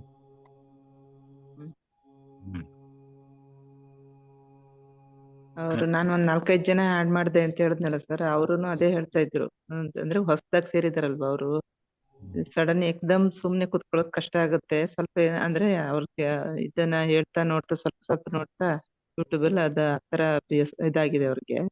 ಅದಕ್ಕೆ ಸುಮ್ನೆ ಏಕ್ದಮ್ ಕುತ್ಕೊಳ್ಳೋದು ಅಂದ್ರೆ ಕಷ್ಟ ಆಗುತ್ತಲ್ಲ, ಏನಾದ್ರು ಇದ್ರೆ ಸ್ವಲ್ಪ ಹೇಳ್ತಾ ಮಾಡ್ತಾ ಇದ್ರೆ ಒಂಚೂರು ಅನುಕೂಲ ಆಗತ್ತೆ ಅಂತ ಇದ್ರು. ಆದ್ರೆ ಅದೇ ಹೇಳ್ದೆ ಆತರ ಅಲ್ಲ ಅದು ಸರಿ ಅಲ್ವಂತೆ ಅದು ಅಂತ. ಏನು ಮಾಡದೇ ಇರೋದೇ ಧ್ಯಾನ ಅಂದಾಗ ಇನ್ನೇನಾದ್ರೂ ಏನ್ ಮಾಡ್ಬೇಕು? ಅಲ್ಲ ಅವ್ರಿಗೆ ಕುತ್ಕೊಳಕ್ ಕಷ್ಟ ಆಗತ್ತಂತೆ ಸರ್. ಸುಮ್ನೆ ಏಕ್ದಮ್ ಸುಮ್ನೆ ಕುತ್ಕೊಳ್ಳಿ ಅಂತಂದ್ರೆ ಸುಮ್ನೆ ಇಡೀ ರಾತ್ರಿ ಕುತ್ಕೊಳಕ್ ಕಷ್ಟ ಆಗುತ್ತೆ ಅಂತ ಹೇಳ್ತಾ ಇದ್ರು. ಆದ್ರೆ ಇವರು ಅಭ್ಯಾಸ ಮಾಡ್ಬೇಕು. ಅಭ್ಯಾಸ ಮಾಡದ ಹೊರತು ಈಗೆಲ್ಲ ಮಾಡೋರೆಲ್ಲ ಒಂದೇ ಸರಿ ಗಂಟೆಗಟ್ಲೆ ದಿನಗಟ್ಲೆ ಕೂತು ಮಾಡಿದವರಲ್ಲ. ಫಸ್ಟಿಗೆ 10 ನಿಮಿಷನೋ 15 ನಿಮಿಷನೋ 20 ನಿಮಿಷನೋ ಅರ್ಧ ಗಂಟೆನೋ 1 ಗಂಟೆನೋ ಮಾಡ್ತಾ ಅಭ್ಯಾಸ ಮಾಡ್ಬೇಕು. ಯಾಕೆಂದ್ರೆ ಇಷ್ಟು ದಿವಸ ಹಾರಾಡಿದ ಮನ್ಸನ್ನ ಒಂದ್ ಕಡೆ ಸುಮ್ಮನೆ ಕೂರ್ಸೋದು ಅಂದ್ರೆ ಸುಮ್ಮನೆ ಮಾತಲ್ಲ ಅದು, ಅಲ್ವಾ? ಕರೆಕ್ಟಾ ಮೇಡಮ್? ಹೌದು ಸರ್. ಅದೇ ಅಭ್ಯಾಸ ಮಾಡ್ಬೇಕು. ಸರಿ, ಥ್ಯಾಂಕ್ ಯು ಸರ್. ಈ ಮಕ್ಕಳು ABCD ಬರೀತಾರೆ, ಒಂದೇ ಸರಿ ಬರೆಯಕ್ ಶುರು ಮಾಡ್ಬಿಡ್ತಾರ. ಫಸ್ಟ್ ನಿಧಾನ ತಿದ್ದಿ ಆಮೇಲೆ ಸ್ಪೀಡ್ ಬರ್ಕೊಂಡು ಹೋಗ್ತಾರೆ. ಒಂದೇ ಸರಿ ಕಲ್ತಾರ ಸ್ಪೀಡ್ ಬರೆಯೋದನ್ನ? ಇಲ್ಲ. ಫಸ್ಟ್ ಬರೀ ಆ ಅನ್ನೋ ಅಕ್ಷರವನ್ನೇ ಹಿಂಗೆ ತಿಡಿ ಇಡೀ ಪಾಠೆ ತುಂಬಾ ಸ್ಲೇಟ್ ತುಂಬಾ ಆ ಅನ್ನೋ ಅಕ್ಷರವನ್ನ, ಇಲ್ಲ A ಅನ್ನೋ ಅಕ್ಷರವನ್ನ, B ಅನ್ನೋ ಅಕ್ಷರವನ್ನ ತಿದ್ದಿ ಆಮೇಲೆ ಹಾಗೆ ಒಂದೇ ಸರಿ ಯಾವುದನ್ನು ಮಾಡ್ಲಿಕ್ಕೆ ಆಗೋಲ್ಲ. ಆದ್ರೆ ಪ್ರಯತ್ನ ಇರಬೇಕು ನಿರಂತರ. 5 ನಿಮಿಷ ಕೂತ್ಕೊಳ್ಳಿ ಒಂದ್ ದಿವಸ, ಒಂದಿನ 10 ನಿಮಿಷ ಕೂತ್ಕೊಳ್ಳಿ, ಒಂದಿನ 15 ನಿಮಿಷ ಕೂತ್ಕೊಳ್ರಿ, ಒಂದ್ ನಿಮಿಷ 20 ನಿಮಿಷ ಕೂತ್ಕೊಳ್ರಿ, ಎಲ್ಲ ಆಗುತ್ತೆ. ಟಿವಿ ಮುಂದೆ ಗಂಟೆಗಟ್ಲೆ ಕೂರೋರಿಗೆ ಇದರಲ್ಲಿ ಕೂರಕ್ಕಾಗಲ್ವಾ? ಮನಸ್ಸು ಕೂರ್ತದೆ, ಆದ್ರೆ ಮನಸ್ಸಿಲ್ಲ ಅಷ್ಟೇ. ದೇಹ ಕೂರಕ್ ರೆಡಿ ಇದೆ, ಮನಸ್ಸು ರೆಡಿ ಇಲ್ಲ. ಸರ್ದು ನಾನು ಅಮೌಂಟ್ ಕಳಿಸ್ತೀನಿ ಅನ್ನೆಲ್ಲ ನಿಮ್ಮ ಇದಕ್ಕೆ ಕಳಿಸೋದು ಅಕೌಂಟ್ಗೆನೆ, ಅಥವಾ ಶೈಲಜಾ ಮಾಸ್ಟರ್ದು ಅಂದ್ರಲ್ಲ ಅಲ್ಲಿ ಕಳ್ಸೋದು ಸರ್? ಈಗ ಬೇಡ, ಸುಮ್ಮನೆ ಮೇಡಮ್. ಅದ್ರದ್ದು ಶುರು ಮಾಡ್ತೀವಿ ನಾವು ಅವಾಗ. ಮತ್ತೆ ಈಗ ಬೇರೆದಕ್ಕೆ ಅದ ಖರ್ಚಾಗ್ಬಿಡ್ತದ ಅದು. ಅದಕ್ಕೆ ಅಂತ ಬಂದು ದುಡ್ಡು ಹಣ ಅದಕ್ಕೆ ಹೋಗ್ಲಿ.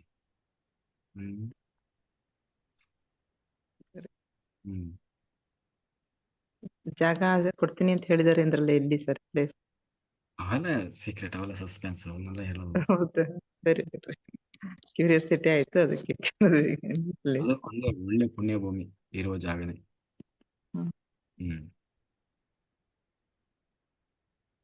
Okay, thank you.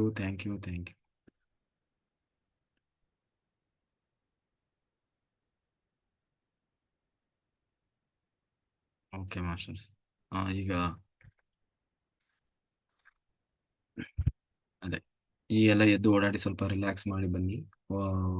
ಅಲ್ಲ, ಏನಿದೆ ಓಪನ್ ಮೆಡಿಟೇಷನ್ ಅಲ್ವಾ ಈಗ ಮಾಡೋದು? ಒಂದು 20 ನಿಮಿಷ